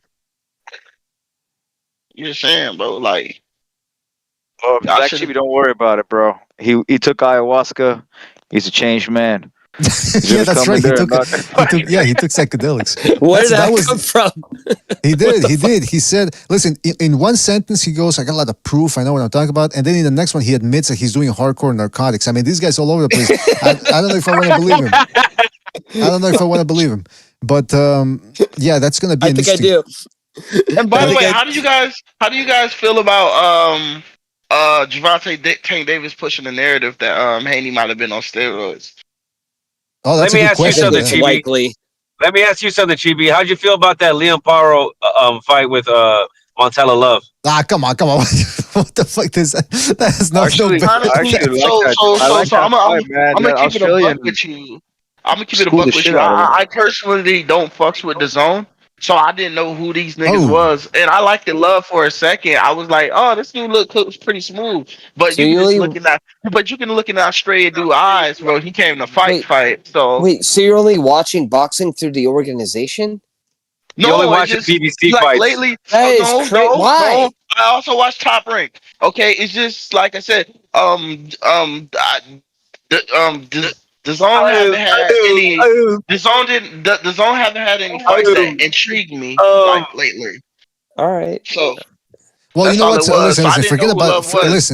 Forget about what people watch or not. What he brought up something that we forgot to talk about, which is that Gervonta Davis intimated that through Haney's association with Snack, which is Victor Conti's organization, that he might be on something. And I forgot to mention that because we only talked about the weight class, the rehydration, the weight bullying from Devin Haney's end as well. But what do you guys think? I mean, is Snack the only organization that should be singled out, or should Memo Heredia, who is Memo Harade, bro. Conti's come on, bro. They're arch all enemy? cheating, bro. You think Davis fist is clean, bro? He'll fuck him out through a cup too, man. Come on. I agree. I think anybody with Bro, any decent amount of money is whether he was affording cheating some or kind not, of. that would have made a difference in the fight with Progre. That would have made a difference And in on the fight top of with that, Progre. listen. And all I'm saying is this: if you guys can dick ride Canelo Alvarez, and this guy haven't cheated in 20 years. He never gave out steroids in 20 years, and now he changed and he do anti-drug funds and all this and that. If he's really doing this, you feel me? Like Who are you how can talking we about? really like the guy who started Snack, Victor? What's his name? Conte. Victor. Conte. Victor Yeah. Conte. So do you know who you're talking about? Yes, I was looking him up today. I Okay, just I didn't just sound I like it. just Didn't sound learned like it. about him. I just learned about him by the way. So I heard that he haven't did it in like 20 years. So like you feel me? He haven't sold any steroids and he So have if you just anti. learned about him today, bro, you're not telling us anything new. Oh, We Okay, know I'm what we sorry. know. Well, Everyone just here like, knew who he was. All right. Everyone here knew who he we was know 5 years ago, bro. that guy posed as a doctor and sold supplements, but he had no MD regulation whatsoever. We know. We hey, get So it. do y'all? So Chibi, let me ask: do y'all think that Haney was on steroids then? Yeah, I think. Well, you're Everyone's on asking me steroids. what we Anyone who's think. No, we can't confirm shit. But yeah, hold he on looks though. like he's on Hey, steroids. Black Not Chibi, steroids. If you listen to BDA, you'll have heard many of us saying anyone who's under snack is is on steroids. Snack You're, equals Conte equals Balco. You know what I'm saying? So, do you listen to the show? don't say steroids. Just say performance enhancing drugs. well, That's hold the on, right hold on. terminology. He That's asked, fair. Because That's it could be fair. anything. It could be anything. he It might not asked be that's steroids. It might be. then All you know right. what? Yeah, no, Sobers, you're right. You're Sobers right. brought That's up fair. Sobers Go ahead, brought up a BDA. salient question. Chibi, do you even listen to the show, or do you just go like, you know what? I listen to your show, man. I faithfully. You Ah, just see come me. I even on. be donating dollars here and there. Come on, You're man. breaking my Chibi. You're breaking my heart, man. I thought you were a regular No, listener, a don't loyal listen listener. to him, man. This is what they do. This is what they do, bro. Who's Obviously, they? I'm Who's one of the most they? hated people on the BK Boxing Who's Nation. they? Everybody knows You this. motherfucker. I'm just kidding. The white Okay. man, Hold on. Okay, point taken. no, Point taken. I never heard. So you saying that everybody that does snack does steroids? That was No, y'all no, no, no, saying? no. Hold on, I hold on, might hold have on. Let me, missed it. let me, let me chime in. Let me chime in Bruh, because what are you talking, bro? It's oh my God. listen. I'm sorry. First of all, we've talked You know- about Victor Conte here ad nauseum. We've talked about him so much. I've actually gone through my Victor Conte mustache phase. That's how much I've been into this guy for years now. But second of all, yeah, like somebody made the clarification. It's not that he might have been on steroids or he might have been on a number of things. He might have been on. Diuretics or something EPO, else to help. TRT. He might have been on Come on now. EPO, TRT. Yeah, it's not just Yeah. steroids, but so let's call it Come on. PEDs. Let's call it PEDs, performance enhancing drugs. There we go. Exactly, DD. TD is the Yeah. right terminology. Not everybody takes Bud Crawford, steroids. Yo, You how, hide- how Let's come? call it. Bud Crawford is on He Call it tried PED. sauce. But he Let's tried to call it hijack sauce. the conversation. It's like, why is it steroids? Like, that's not the point. That was like a blanket term for it. The point is they're using something that's not what they had inside their body initially. That's all But we're only getting They're thing on at. the I'm saying, sauce. all right, okay, then They're on the let's just sauce. say, all right. But what I'm saying is this though, you guys be dick riding the hell out of fucking Canelo Alvarez, and he fell for a drug test, and like And then I he don't got cleared. understand. And then he got cleared. Did you remember that part or But no? Devin Haney never failed a drug test though. So what? I mean, look, He's That you associated know with of. Snack. It's Yo, yo, yo, yo, speculation. yo, I'm gonna yo, tell yo, you yo, something right yo. now. Go ahead. Chibi, you just try to bring up Victor Conte. Say I just learned about him. Whoop de whoop, and you're just outing Snack yourself. Well, I'm not Devin out of Haney's snack at all. Devin Haney's associated with them. So you by your what you were saying, your own words, you should have reached that your own logical conclusion No, that he's I believe associated with cheaters. Whoa, So it's And then hold on. and then you want to cherry pick. Hold on. Then you want to cherry pick. Then you want to cherry pick. Victor Conte Then you is want not to a cherry fighter. pick. Then you want to cherry pick the information about Canelo No. that you know is Okay, out there. no. Fuck that. No, That's hold already been on. explained to you. No, That's you're already been not doing explained to you this. more than You're once, not bruh. doing this. You're not doing this, bro. Listen, this is what I am saying, okay? Look, Victor Conte is not even a fighter. He's a guy who used to give out Fuck yes. steroids, correct? Alicia We Baumgartner got know. cleared. Is hold she a on, We one cheater? at know a what time. he is, man. Sobers, hold on, one at a time, please. Chibi, go ahead, man. So Victor Conte, obviously you guys have been, and like I said, I just learned about him today. So basically he used to like give out steroids and everything, correct? He was like a PEDs. nutritionist. Do you understand this? He wasn't a doctor. He looked at stuff and he was pretty well read in what things would do to you, and he pointed people in the direction, hey, you should take this, but he never administered anything. You understand the difference, right? He Yes, I got you. did his Okay. All right. So All do right, you so think so all right, so what I'm trying to say is this. Until I have, because I am a big believer, I don't like cheaters. You feel me? But if it's a difference between you going in the ring cheating and you have a chance to kill somebody because you're on freaking PD or steroids, then what he doing? Like I'm like, if he haven't done it for like 20 years, you feel me? He has a legitimate company that gets FDA tested and whatnot. Like how can I like really go for them? Like okay, go but for Chibi, it, let me say you this. Let know? me say this. Let me say this. Your point is well taken. That until somebody is test positive, you cannot say that they've cheated. That being said, where there's smoke, there's fire. That's what these guys are saying. They're not saying they can prove that the guys are on something, but it's just their educated opinion, knowing how these things work, knowing the fact that some of these tests, if you're only being tested, let's say 6 weeks before the fight, there's ways to circumvent that. Conte has talked about it. Memo Heredia, his arch nemesis, read up on him. He's talked about that as well. And the reality is that a lot of the people associated with Snack have indeed been caught with pissing hot.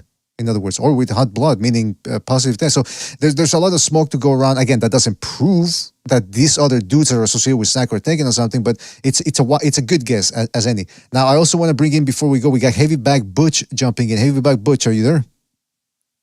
I don't know if Heavy Back Butch, can you hear me? I wanted to give him a couple of words before we left here, but how about anybody? How did these whole things? Oh, okay, Heavy Back Butch, go ahead, man. What's on your mind? Praise Haney. No. Go ahead, Mr. BJ. Go ahead, man. Yeah, what's on your mind, Heavy Bag? We're talking about Haney. We're talking about PDs. Him and Tank Davis are in a disagreement. Tank wants a catch weight. Haney doesn't want to. And it came to light that he rehydrated 25 pounds the day of the fight. Well, what do you think about all that? Who's in the wrong? Who's in the right? Well, in my opinion, did he make the weight? Did he make 140 pounds? Yes, sir. Yes, he did. Okay, so then anything after that, what is irrelevant because all the rest of the Exactly. all the rest of the fighters in the whole world, what did they get a chance to complain? They don't get no chance to complain. When Lomachenko fought Haney, he didn't complain. When Kambosos fought Haney, he didn't complain. You understand what I'm saying to you? Andrade didn't complain about Benavidez. We don't hear this bullshit. We're tired of it. Black Chibi, I gotta say something to Black Chibi. Black Chibi, according to Tank Davis's saying, that means Terrence Crawford is also on PEDs as well because he's on snack. So, yeah, I mean, we're not talking about that shit, man. Nobody even mentioned about, except for you, mentioned that, maybe Haney's. I never said that. I said, how do y'all feel? I said exactly, and I quote, how do y'all feel about Javante Tank Davis? Oh yeah, I got you, Black Chibi. I got you, Black Chibi. I know what you're trying to say. You're saying that how you feel like. Well, according to Tank, that means Terrence Crawford's on the shit too. Oh, well, what's that? Why that voice? The only thing that I'm saying is this, bro. My big thing is my big thing is coming to this to the panel today is to let y'all know, like, bro, no, Haney, bro, I told Devin Haney is finna be great. I think that even if he did go to 147, I think he'd do pretty good there too.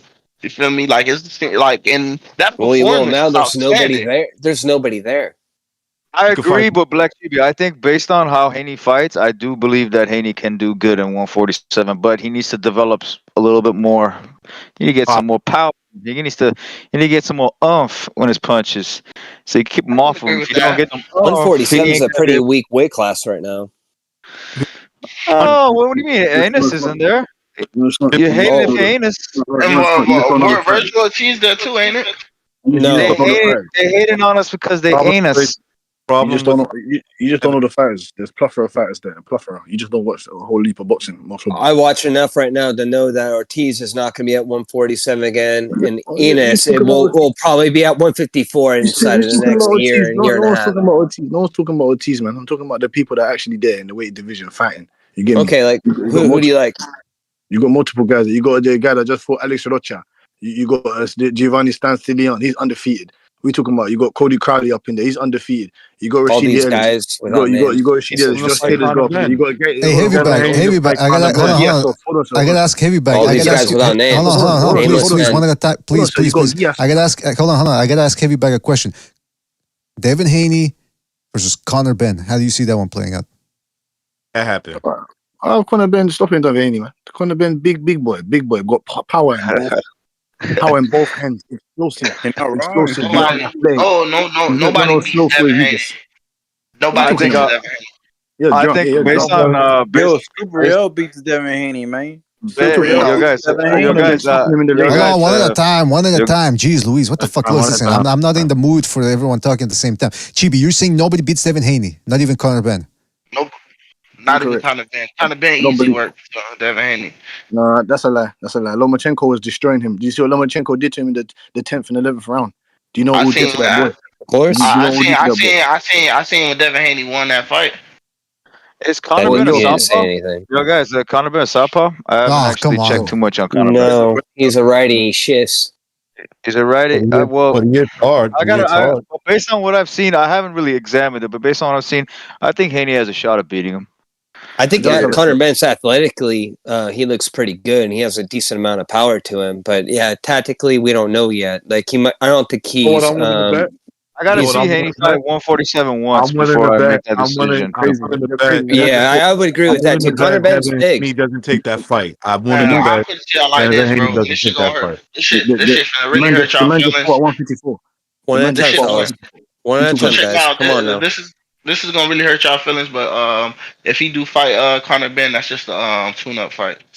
Oh, is that what you think? No, that's gonna be a dangerous fight, bro. That'll be a dangerous fight. And when he wins, you're gonna disappear. When he wins, you're gonna disappear into things. I never disappear. I'm always here. Black sheep ain't never gonna disappear, bro. Yeah. Never gonna disappear. Black sheep They've is been That'll trying to be get rid of me. They've that'll been be trying to big. get rid of me for years now. Devin Hey, hey, Devin Haney won't fight Conor Ben unless Conor Ben shows major weakness. Then he'll How fight. about that? What you Agreed. talking about, bro? What you yeah. mean?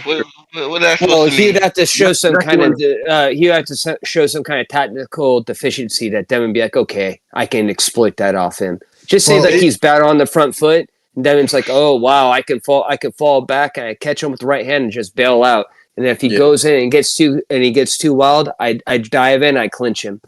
Hey, well, He's to be big. fair, Regis Prograis, Josh Taylor is a heavy puncher, an actual knockout puncher, and he couldn't even drop a Regis Prograis. And Haney, even though he is pillow fisted, he actually managed to do it. You know, I don't know. Yeah, well, but he hold on. got Let me ask. Prograis. Let me ask. I want to ask. Haney's I want to top ask. I balance. want He to got ask. Prograis top balance, Excuse me. dude. Real quick. Prograis I just want to has ask. to work for I want to him. ask Heavy Back Butch real quick. Heavy Back Butch. If Conor Ben and Devin Haney for some reason ended up fighting, do you think it would end up like Nigel Benjero McClellan?